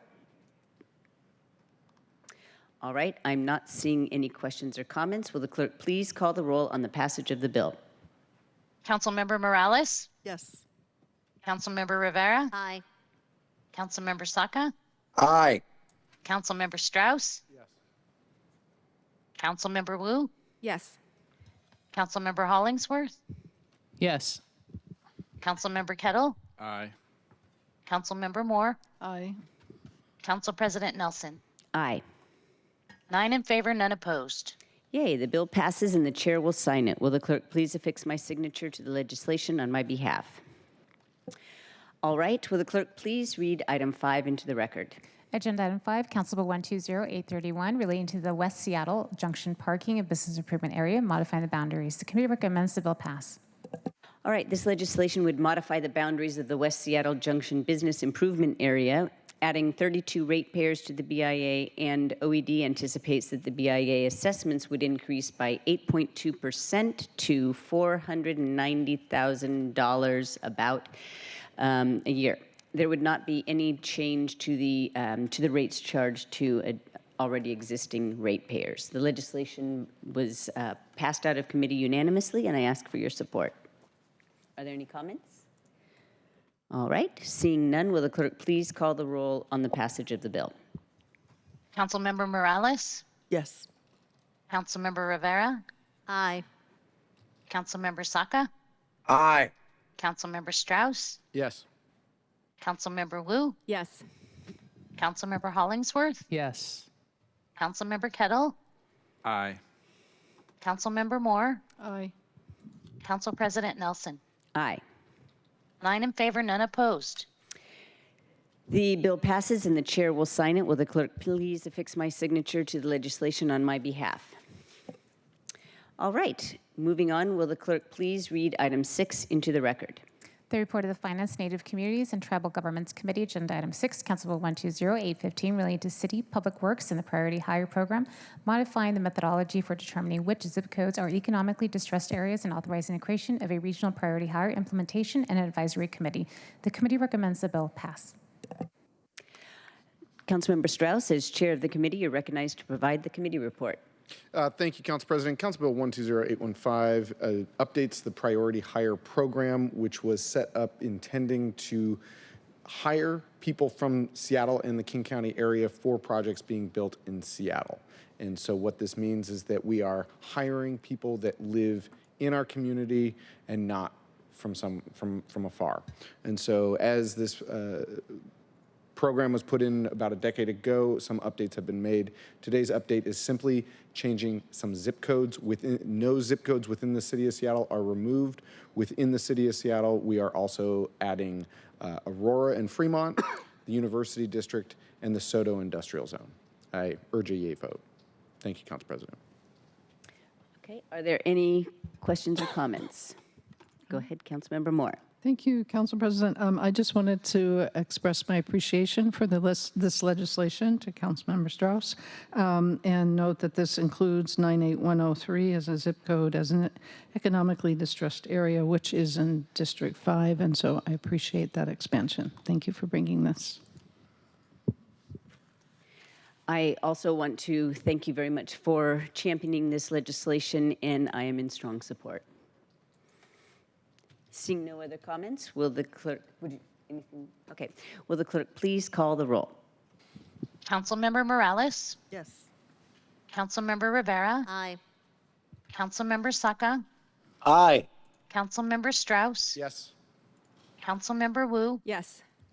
Councilmember Hollingsworth, Yes. Councilmember Kettle, Aye. Councilmember Moore, Aye. Council President Nelson. Aye. 9 in favor, none opposed. Excellent. The bill passes and the chair will sign it. Will the clerk please affix my signature to the legislation on my behalf? All right. Will the clerk please read item 7 into the record? The report of the Housing and Human Services Committee, Agenda Item 7, Council Bill 120858, relating to homelessness, authorizing the mayor or the mayor's designee to execute an amendment of the interlocal agreement between the City of Seattle and King County, establishing the King County Regional Homelessness Authority. The committee recommends the bill pass. Thank you very much. Councilmember Moore, as chair of the committee, you're recognized to provide the committee report. All right, thank you very much. Colleagues, Council Bill 0858 amends the existing interlocal agreement between the City of Seattle and King County, establishing the King County Regional Homelessness Authority. This is a sorely needed opportunity for a reset of KCRHA to create accountability and achieve measurable results for our unsheltered neighbors. I look forward to working with the regional partners to lay a more effective framework for KCRHA to succeed. Note that this did pass unanimously out of committee, and I would ask for your support today. Thank you. I would like to take the privilege of adding a comment now, which is thank you very much for your diligence throughout this whole long process. You and I both serve on the KCRHA governing board. For my part, we've been going over this with a fine-tooth comb, and I do appreciate all the work of our central staff analysts and partners upstairs in the mayor's office to ensure that there's more accountability built into the governing structure. And for me, it all comes down to this. The people who decide how to spend public dollars must be accountable to the public. That's pretty much it. And previously, the budget was really formulated by the implementation board, and then the governing committee passed it without a lot of involvement. And so, it's important that the people who are our constituents have a way of weighing in on our performance as we are spending the money that funds these programs. And so that is the most significant change that I see in this revised interlocal agreement, and that is why I too ask for your support. Go ahead, Councilmember Kettle. Thank you, Council President. Thank you to you and to Councilmember Moore. I'm the alternative for the KCRHA, so well familiar with the challenges that we've been facing. And I just want to say, in addition to you two, thank you to all those that were involved with the review and the change of the ILA, because without this ILA,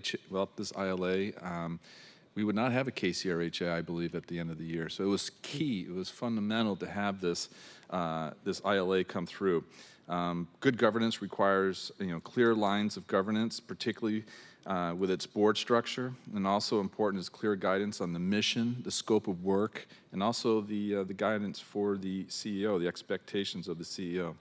And we also must have, good business operations. In any event, any organization, we need to make sure that it's operating and accomplishing what it's intended to do. And, and finally, I do believe in the regional approach, but we need an organization that appeals to the region so we can gain more of a regional aspect to the KCRHA as opposed to King County and Seattle. And I recognize the Sound City Association piece, but we need to have broader participation in the KCRHA, and this is a major step in order to get that. So thank you to all those that were involved, and I support it. Thank you. Council President. Councilmember Rivera. Yes, thank you. I really want to thank my colleagues, Councilmember Moore and Council President Nelson, for your efforts in working with the Mayor's Office, the King County folks, and our external partners in making the really necessary changes to the structure of the King County Regional Housing Authority to best set up both the organization and this regional approach up for success. I believe that with these changes and a new executive director, I'm hopeful we're going to see positive outcomes and results which is the reason why we took this regional approach to begin with. And I know that we will all be tracking very closely how this all is working to make sure we do get the positive outcomes that we all want, because I do believe we are all aligned in wanting the positive outcomes, and we just need to figure out an approach that's going to get us there. So I really thank you again for your thoughtfulness and all the work that you put into this. Thank you. Thank you for those comments. Councilmember Saka. All right, thank you, Madam Council President. And I just simply wanted to chime in and extend my sincere gesture of appreciation to you, Madam Council President, and also Chair Moore of this committee for really bringing to life and doing the work to enable this great, achievement in terms of unlocking the next step for KCRHA.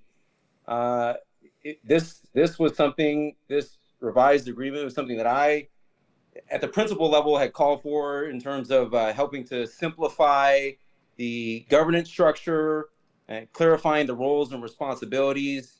But it's very easy, as we know, colleagues, to be an ideas guy or an ideas person, which is why I really do want to thank you again, Madam Council President and Chair Moore, for actually doing the work and validating these ideas, working closely with central staff and negotiating these provisions as well with the Mayor's Office. So thank you again, really appreciate it. I think our city is better off now and our region is better off as a direct result of your leadership and helping to champion this important strategic effort. So thank you.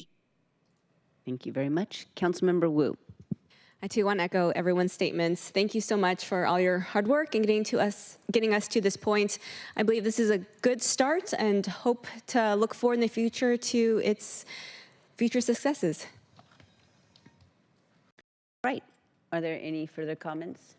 May I just make one final comment? Yeah, I'll just say that this is a big moment in the history of this endeavor, of this effort. It's been 5 years, and we've heard from two former leaders that this change needed to happen. So I'm proud and excited to move to the next phase. Councilmember Moore. Thank you. I too wanted to express my deep gratitude to all of your collaboration, Council President. It's been really a good collaboration, and I've appreciated the discussions that we've had about trying to strengthen this and giving it a deep dive. And I would be remiss if I did not call out the phenomenal work of our central staff, Jen Lebrecht, and also executive staff, Krista Devine, who've both just done phenomenal work on this and made this possible. But thank you so much to you and to them. Thank you. All right, seeing no further comments, will the clerk please call the roll? Councilmember Morales? Yes. Councilmember Rivera? Aye. Councilmember Saka? Aye. Councilmember Strauss? Yes. Councilmember Wu? Yes. Councilmember Hollingsworth? Yes. Councilmember Kettle? Aye. Councilmember Moore? Aye. Council President Nelson? Aye. 9 in favor, none opposed. Thank you very much. The bill passes and the chair will sign it. Will the clerk please affix my signature to the legislation on my behalf? Will the clerk please read item 8 into the record? The report of the Land Use Committee, Agenda Item 8, Council Bill 120822, relating to the land use regulations, removing restrictions on congregated residents. Committee recommends the bill pass. Thank you very much. Councilmember Morales, you're welcome to provide the committee report. Thank you. This is legislation, colleagues, that actually implements House Bill 1998, which allows for co-living housing, also known as congregate housing, in all zones that allow multifamily housing. This is required for us to be in compliance with House Bill 1998. So it did pass out of the Land Use Committee with a unanimous vote to adopt the bill, and I recommend a yes vote. Thank you very much. Are there any questions or comments from colleagues? Go ahead, Councilmember Moore. Thank you, and my apologies, I was not able to attend the Land Use Committee when this came forth. I was out of town. So I did have a quick question. I note that this is a codification of what the state has asked us to do. Is the state law did they require the removal of the minimum development standards for communal areas and common food preparation areas? Yeah, that's a great question. So that is actually what the state law is. And I think it is in response to some parameters that the city of Seattle tried to put in place, I think it was maybe 10 years ago. The state law actually strips that and says that we can't impose additional standards in that way. We have to just allow what is there right now. Oh, okay. Thank you for that clarification. Any questions or concerns? Okay. All right. I'm not hearing any other questions or comments. Will the clerk please call the roll on the passage of the bill? Councilmember Morales? Yes. Councilmember Rivera? Aye. Councilmember Saka? Councilmember Strauss? Aye, sorry. Councilmember Strauss? Yes. Councilmember Wu? Yes. Councilmember Hollingsworth? Yes. Councilmember Kettle? Aye. Councilmember Moore? Aye. Council President Nelson? Aye. 9 in favor, none opposed. Thank you very much. The bill is passed and the chair will sign it. Will the clerk please affix my signature to the legislation on my behalf? And will the clerk please read the next item into the record?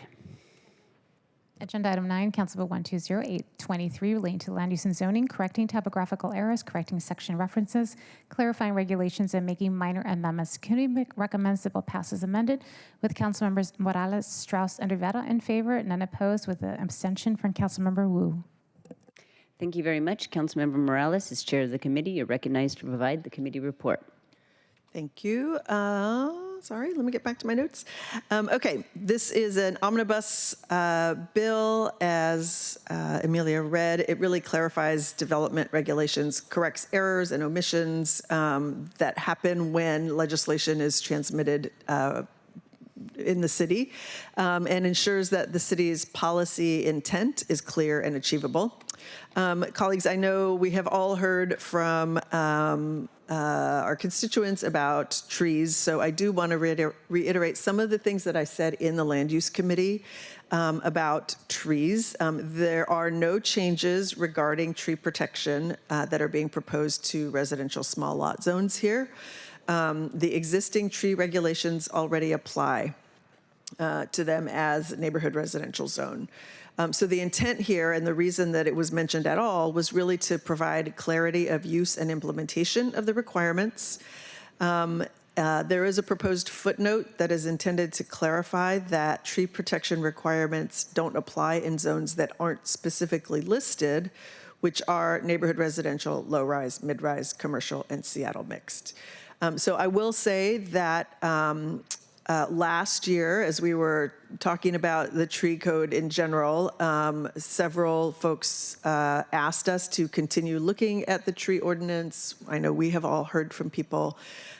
This particular code has been in effect for less than a year. And so it's important that we at least give it a chance to be in place so that we can evaluate it.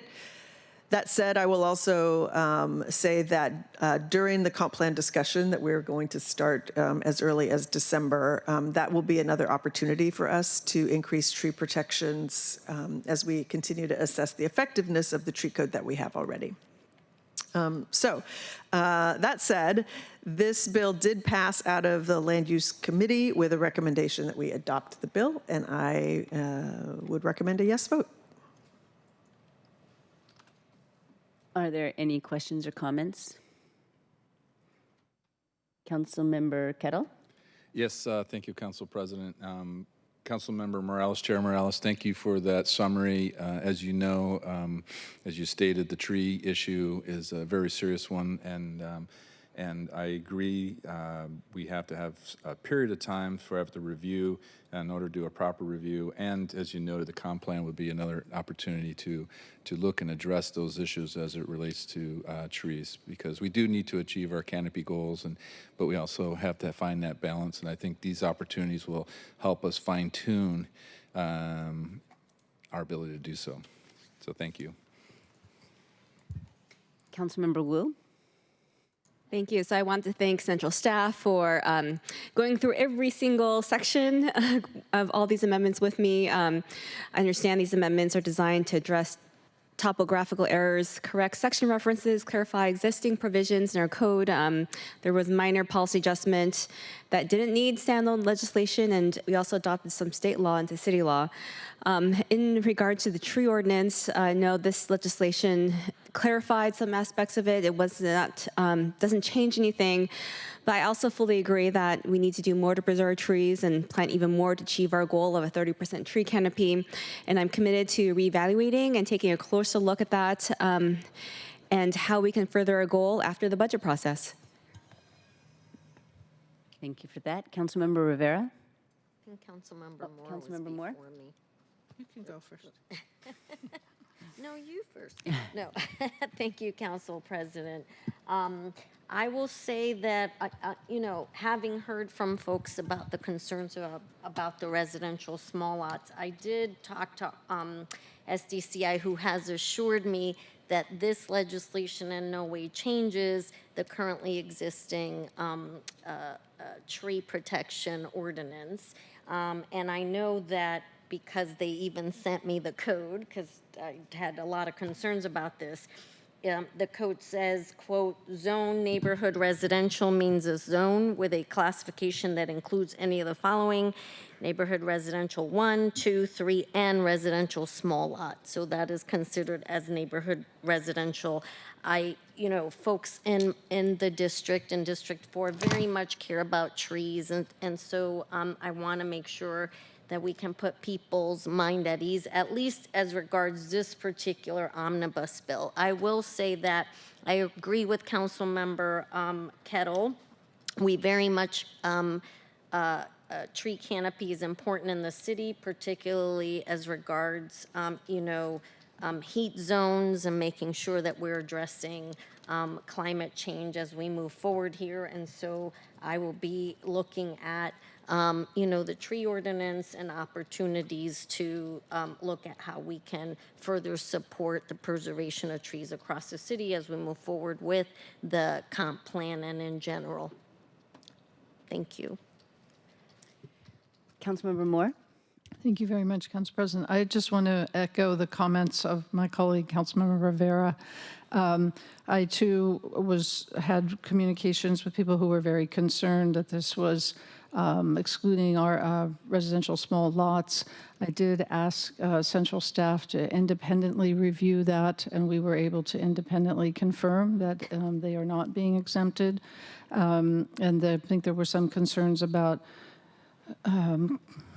confusion or different conflicting language about tree protection areas. So, but with the public representations that have been made by SDCI and Committee Chair Morales, that this is truly a technical cleanup. It is not, there is no substantive change or effect. I am prepared to vote for it, but I share the comments of my colleagues that I think it's more than the evidence on the ground is absolutely compelling that we need to revisit the tree ordinance, which at the time of its passage, I understand there was a commitment made to come back and look at how well it's working. I think we sort of have two different ordinances within one, and so it's going to be important next year to come back and see how it has worked in terms of cutting down trees, getting exemptions through SDCI to do so, particularly in light of the comp plan and looking at really the increased density and building that's going to be happening. So I too am committed to revisiting this issue through the comp plan and also independently if need be. Thank you. Councilmember Strauss. Thank you, Council President. Thank you, colleagues. Wait. I'm sorry, I didn't mean to interrupt you. Okay, go ahead. All right, wanted to make sure that I didn't skip. Go ahead, I'm sorry, I didn't interrupt. No, go for it. You were in line before me. No, I'm Seattle nice. I went already. You already went? All right, all right. But Okay, I'll go after you. please. Sorry. The Seattle nice, right? It is. Colleagues, thank you for your interest in the tree ordinance. I welcome any inquiries to me after I've worked since 2019 on this tree ordinance with Steve Zemke here in the audience. I think that it is really important for us to ground down into fact. I appreciate that there has been third-party verification that what you have been told is in fact true, because there is, unfortunately, at times, a misunderstanding of what legislation does and does not do. I will ground us in what I committed to at the end of the tree ordinance last year, which is that we will wait for the reports that I believe have been filed at this time, evaluating the first year of implementation. The first year of implementation ended on July 30th, 2024. This was an extended, we voted in May, but we had a 60-day implementation time. The first and most important step in doing another tree ordinance update is a resolution outlining what we want to and what we don't want to study. This was how we started the process in 2019. We authored a resolution directing departments to begin the work so that we were able to do so in a collaborative manner and a transparent manner. And so I welcome any feedback, any thoughts, any inquiries. I just want to ground us in the first step to making updates to the tree ordinance is a resolution that outlines the work that we will endeavor to complete. Thank you, colleagues. Council President, thank you for giving me a minute or a second to follow up. I did want to acknowledge that there has been an enforcement piece to this that we really need to look at, and both Councilmember Moore and myself have engaged with SDCI on how do we do a better job at enforcement. There have been two trees, I know in my district, Astra and Luma, who've really, there were enforcement issues with one tree was saved, the other one has been harmed. And so we really need to look at the enforcement piece to this and how we can address and better support ensuring that what is there is being being followed. And, you know, I know that there are some not, so there's some bad actors and other not bad actors. So it's just really making sure that we are holding folks accountable and making sure that those that are being bad actors, there are consequences to that. And I think that that is something that, like I said, Councilmember Moore and I are already engaged in conversation with SDCI, and we will continue to be engaged to make sure that we're doing what we're supposed to doing, our due diligence to make sure that the enforcement is there. Thank you. I am scanning my colleagues to see if there are any further comments. All right, would you like to close us out on this discussion, Councilmember Morales? I think we've said a lot. Ready to vote. All right, with that, will the clerk please call the roll? Councilmember Morales? Yes. Councilmember Rivera? Aye. Councilmember Saka? Aye. Councilmember Strauss? Yes. Councilmember Wu? Yes. Councilmember Hollingsworth? Yes. Councilmember Kettle? Aye. Councilmember Moore? Aye. Council President Nelson? Aye. 9 in favor, none opposed. The bill is passed and the chair will sign it. Will the clerk please affix my signature to the legislation on my behalf? And will the clerk please read item 10 into the record? Agenda item 10, Council Bill 120824 relating to design review for the downtown, uptown, South Lake Union, and First Hill urban centers, a sub-area adjacent to the uptown urban center, and a portion of the Greater Duwamish Manufacturing and Industrial Center, adopting temporary regulations to exempt single-use and mixed-use development projects with lodging, residential, or research and development laboratory uses from design review, and allowing the Director of the Department of Construction and Inspections to grant waivers and modifications from certain development standards. The committee recommends the bill pass as amended. Thank you. Councilmember Morales, as chair of the committee, you're welcome to provide the committee report. Thank you. Well, I think Amelia had a mouthful, and that is basically what this bill does. This is a 3-year exemption from design review in the downtown area. This is part of the mayor's downtown activation plan.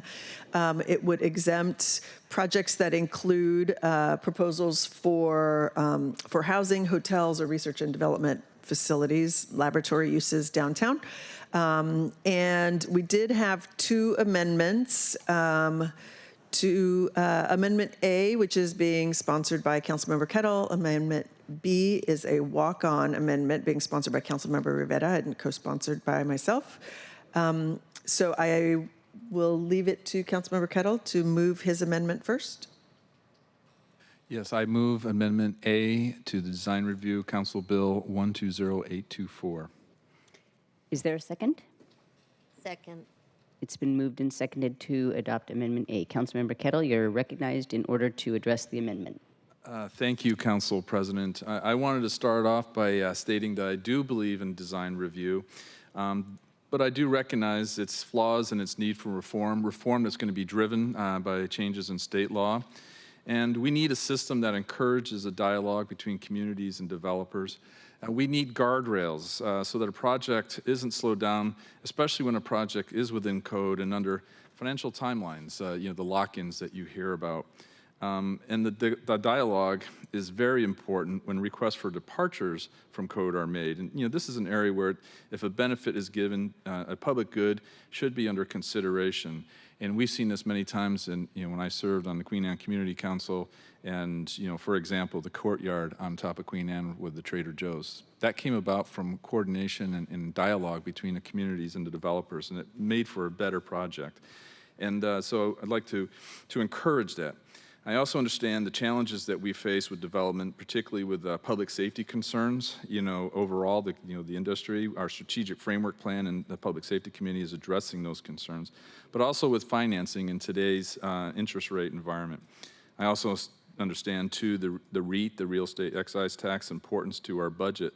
So I will support today's design review bill, Council Bill 120824, conditioned on approving Amendment A, and also your amendment, Councilmember Morales and Rivera.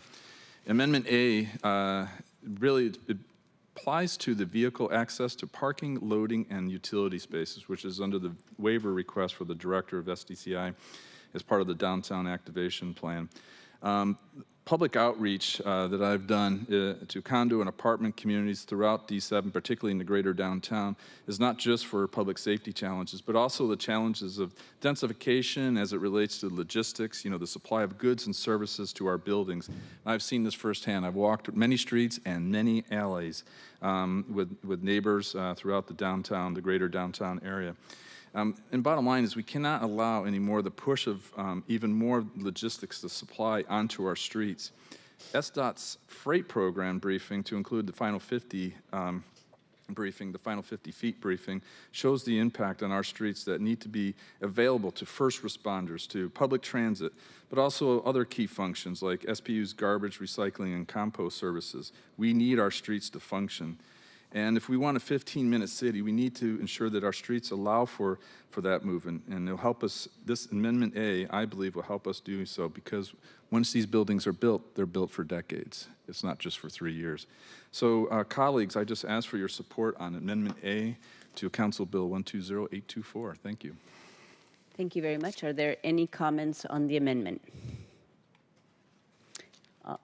Well, I'll just say thank you, Councilmember Kettle. I did ask Ketel just to assure myself that there is still a design review, a standard zoning review of this, because I agree with you that we need to make sure that our buildings have loading docks so that we can, not have all kinds of unloading happening out on the streets. So I am in support of this amendment, and thank you for bringing this to us.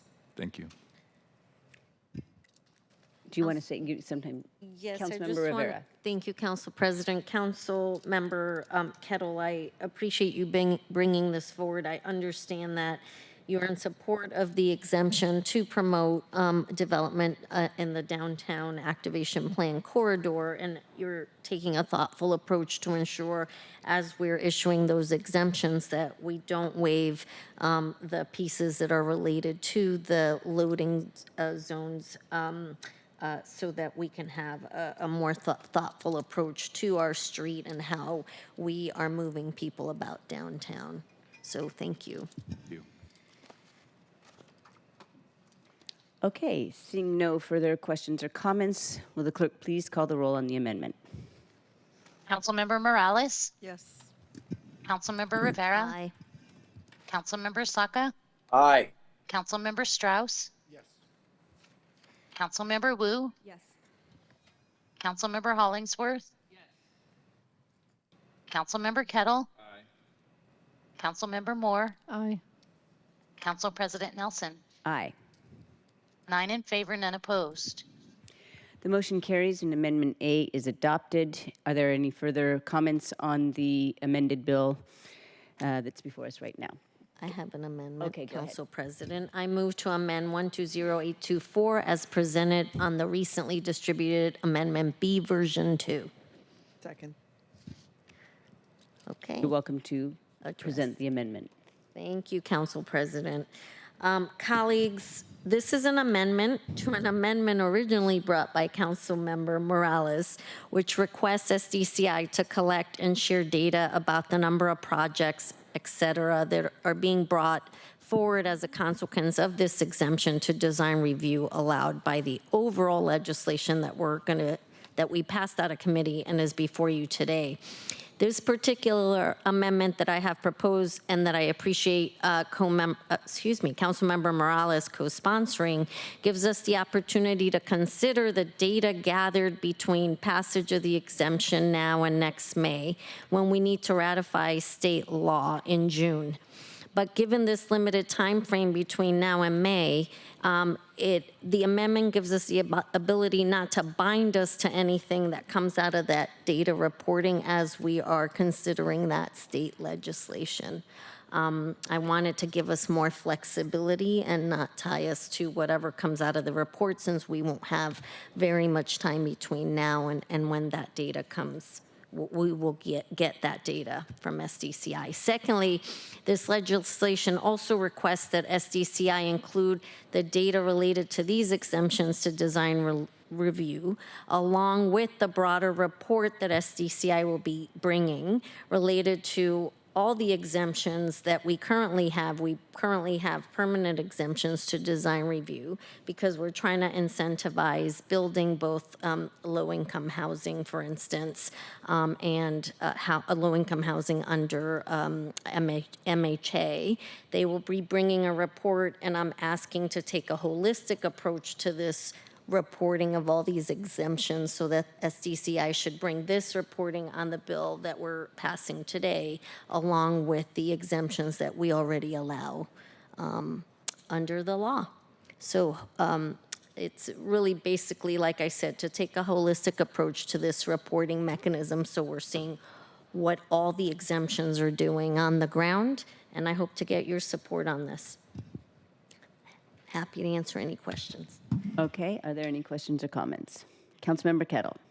Thank you, Council President, Councilmember Rivera, and Councilmember Morales. Thank you for this amendment. I think it's really important, your points, Councilmember Rivera, regarding the reporting. And, you know, I was speaking earlier about dialogue between communities and developers. We also have to have dialogue between SDCI and the council. And given that the design review bill is probably 98% D7 bill, I definitely want to increase my engagement with SDCI. You know, I don't serve on land use, but definitely want to increase my engagement. And because we do know, as we talked recently more and more, how us district representatives know our district and know the people in our districts. I have my own District 7 neighborhood council, and it's a way to foster that communication as it relates to land use and SDCI.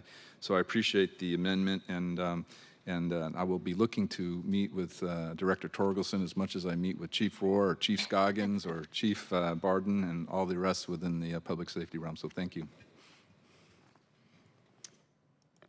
Scanning to see if there are any other questions or comments on the amendment. Okay, will the clerk please call the roll? Councilmember Morales? Yes. Councilmember Rivera? Aye. Councilmember Saka? Aye. Councilmember Strauss? Excited, yes. I know how you feel. Councilmember Wu? Yes. Councilmember Hollingsworth? Yes. Councilmember Kettle? Aye. Councilmember Moore? Aye. Council President Nelson? Aye. 9 in favor, none opposed. The motion carries and Amendment B, Version 2 is adopted. Are there any further comments on the bill as amended? I'll just say the question of design review sort of writ large is still out there. That's not what this particular bill is about, but as I'm sure my colleagues know, we do have a state requirement that we review and modify our own design review process to allow for one public comment period, and that we really create some clear and objective standards for what will happen in that process. So SDCI is beginning that work, and they certainly understand the importance of engaging particularly communities of color to ensure that there is still some space, some public process for those communities to talk about the potential displacement impacts of proposed projects. But again, that work is outside the scope of this bill, and it is beginning, and that will be an important conversation that we have next year. So, thank you. Thank you for that. I did have a comment, and then I'll ask if there are any others. I always say that if we want to build more housing, we have to better align our regulatory environment around that policy goal. I say that all the time, and sometimes that means removing barriers. And I want to acknowledge the concern that we've heard from people that design review protects the ability and the right of people to weigh in on their physical environment by weighing in on buildings that are going to be in their neighborhood.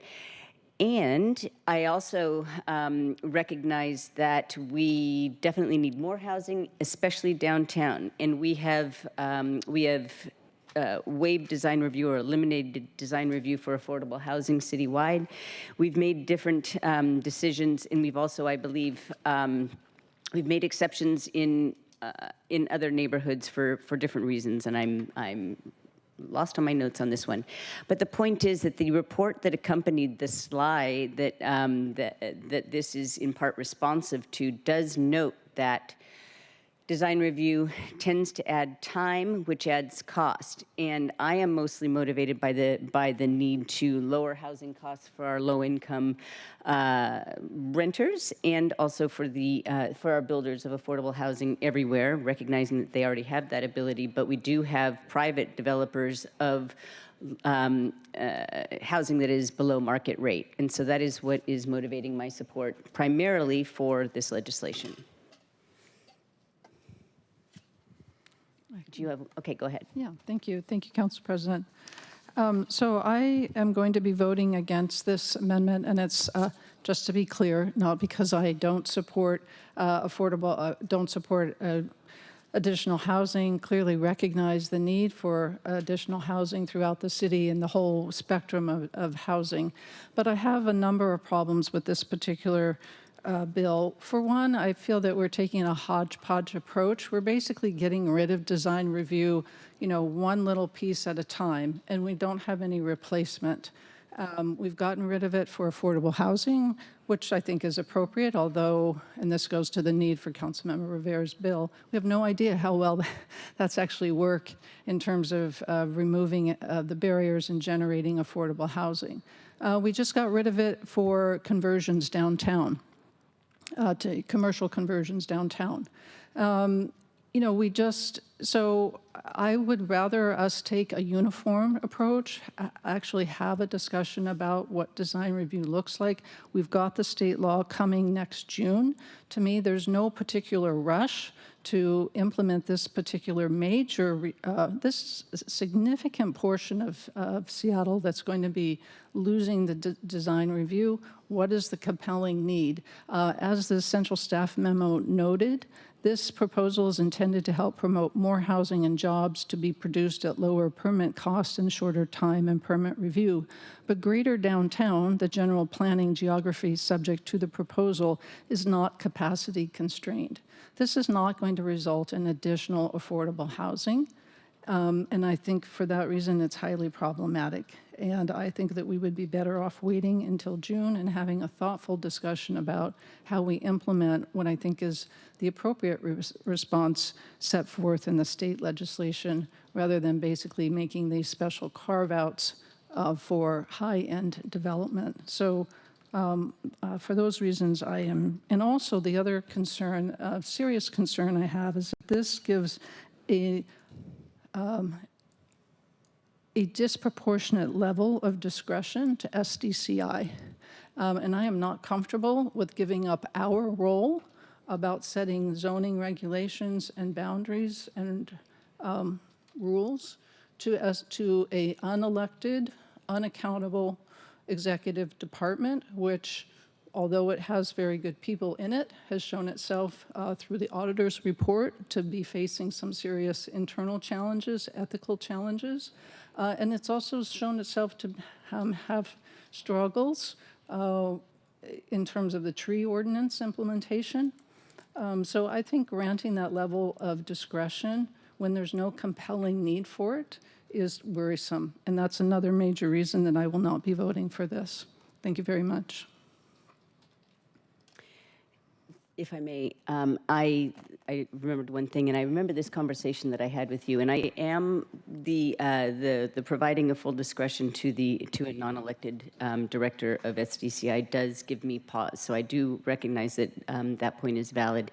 I wanted to respond a little bit about the issue of development capacity, because it's mentioned in the central staff memo. It does say that there is capacity for an additional 41,000 units downtown. But if you look at another source, which is the Housing Growth Report dashboard for apartments downtown, that shows a 9% decrease in units permitted year to date compared to last year. And units under construction has fallen from 2023 and is way down from 2019 year to date.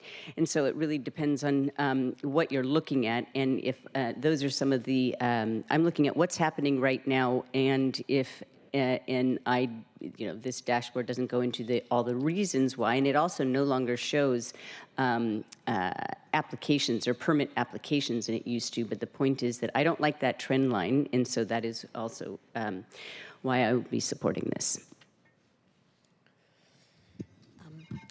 Okay. Council President, I would say that Councilmember Moore, I really very much appreciate many of the comments that you brought up, so thank you for that.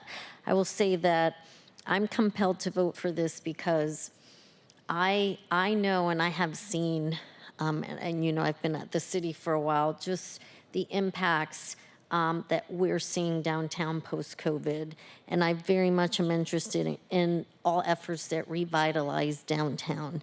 And given that this is just a pilot, if you will, a 3-year program, I'm compelled to vote for it and see where things go, which is why, as you said earlier, I also brought forward the tweaks that I made to the reporting requirements so that we're taking a holistic approach to all of these exemptions that we're now granting in the various arenas. So I will say both. I appreciate your comments. I share some of your concerns, and I also want to make sure that we are,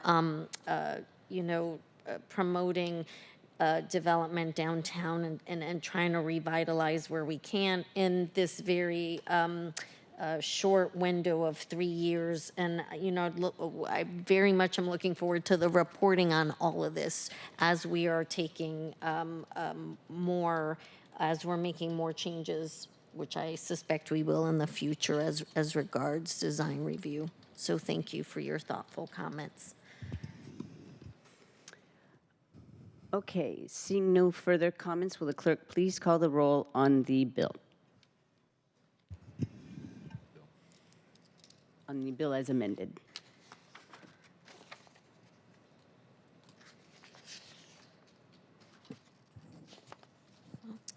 Jody? Okay. Councilmember Morales? Yes.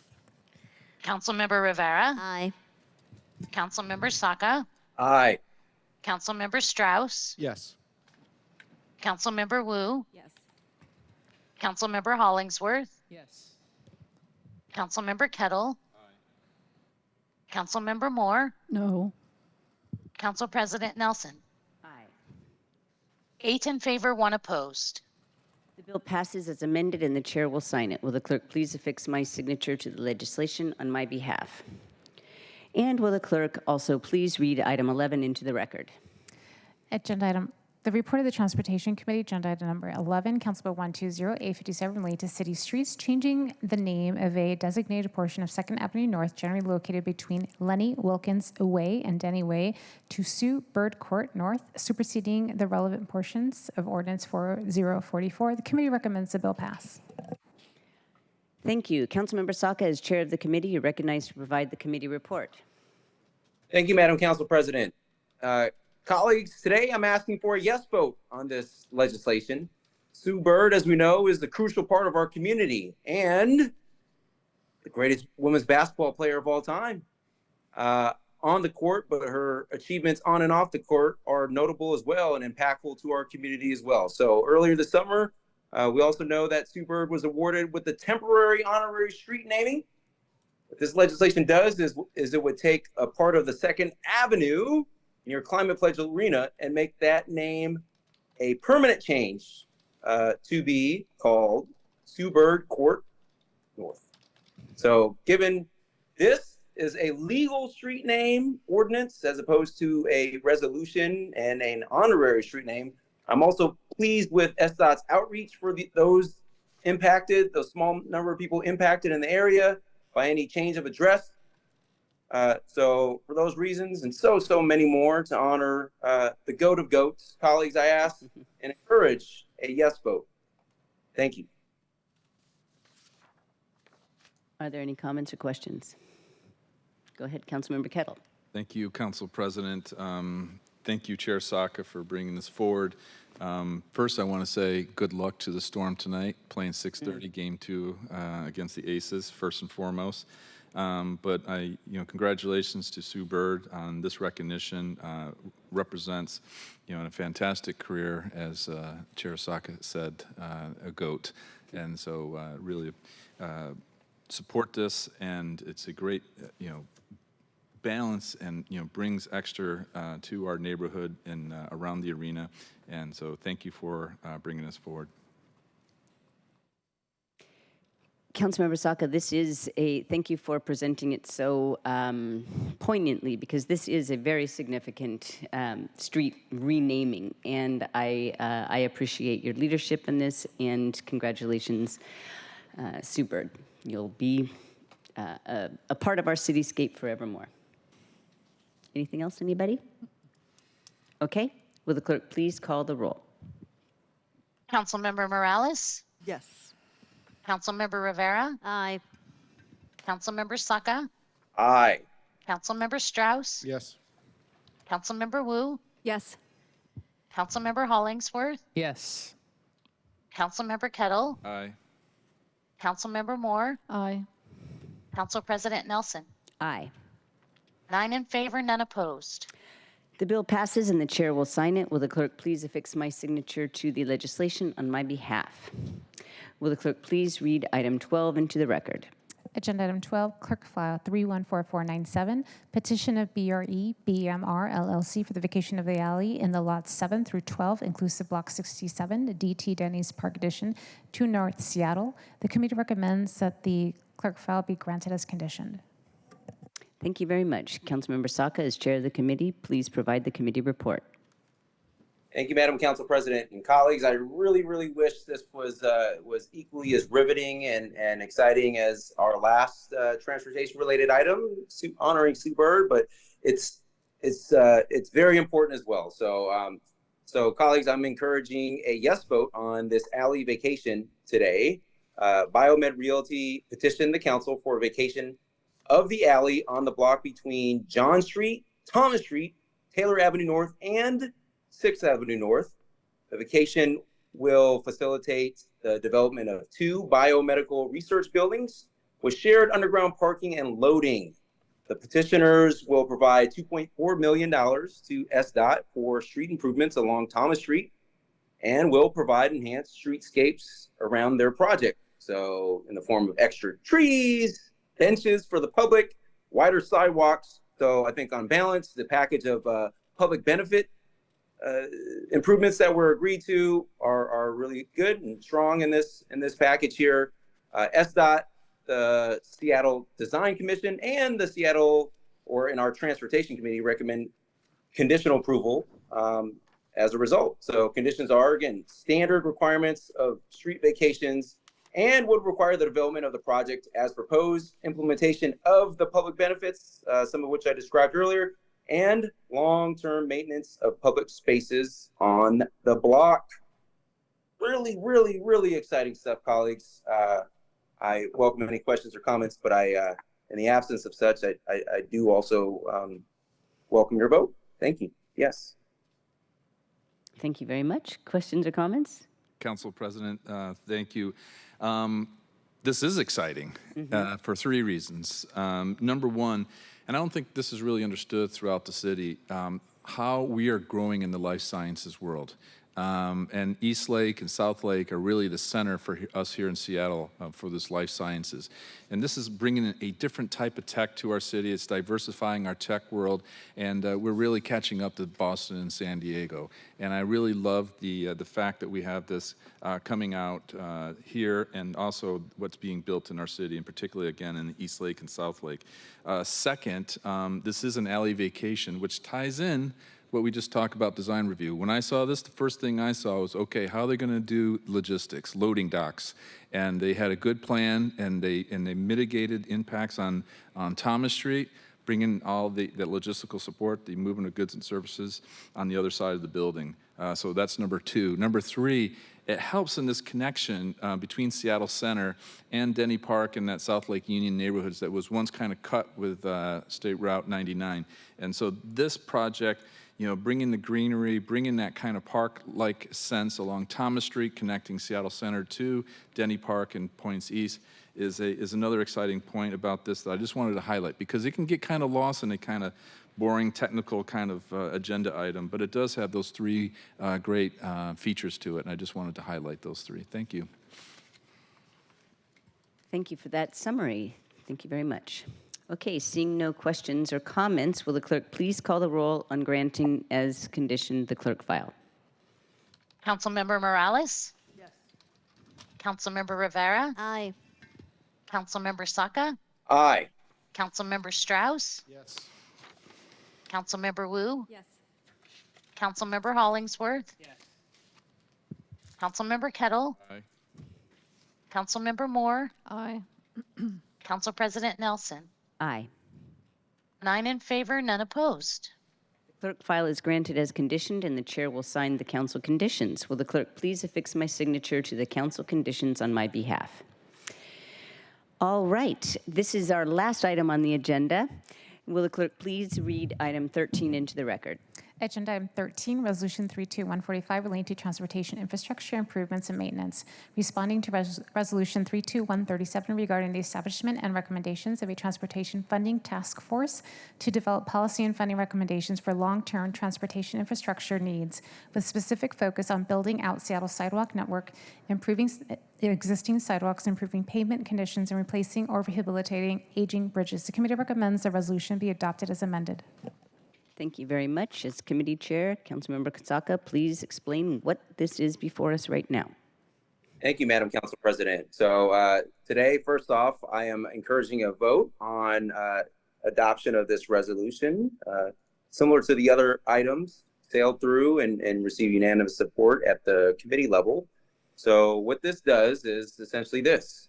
Should voters approve the transportation levy in November, the proposed transportation funding task force, which will be implemented pursuant to the proposed levy, will allow our fellow citizens an opportunity to develop recommendations to the mayor and the city council on transportation funding related to key infrastructure investments that we all care about. More specifically, involving 3 key asset classes. So sidewalks, roads, and bridges. And the council and mayor will work collaboratively together to build out this task force, with the council ultimately voting on the final and approving the final list. The transportation investments, as we know, colleagues, are very crucial to ensure we have a connected and equitable Seattle, as we all very well know. And allowing our fellow citizens and, in many cases, subject matter experts and also other impacted communities a voice going forward, I believe, is critical for the long-term transportation health of our city. And for those reasons and so many more, I'm encouraging a yes vote. Thank you. Thank you very much. Seeing no comments, will the clerk please call the roll on the adoption of the resolution? Oh, sorry. Go ahead, Councilmember Moore. Thank you. So thank you, Councilmember Saka, for bringing forth this resolution, and I appreciate the focus on new funding strategies for new sidewalks and alternative pathways. I did want to just call out the durable infrastructure solution work that is separately included in the levy ordinance. And note that it's charged with proposing a comprehensive long-range strategy for bridges, pavement, and completing the missing sidewalk network, and investigating and making recommendations for a transportation impact fee proposal for those purposes by January 1st, 2029. And I'm just assuming that this resolution does not affect that requirement for the impact fee proposal examination.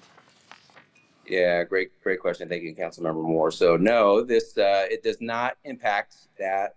That is baked in the companion resolution for the levy, as we know, and the underlying base legislation that's going to go before voters. So what this resolution does, so this legislation for this task force, it implements that. So yes, to your point, transportation impact fees will be one of the potential fundraising strategies that they will be tasked with looking into and exploring and making recommendations around.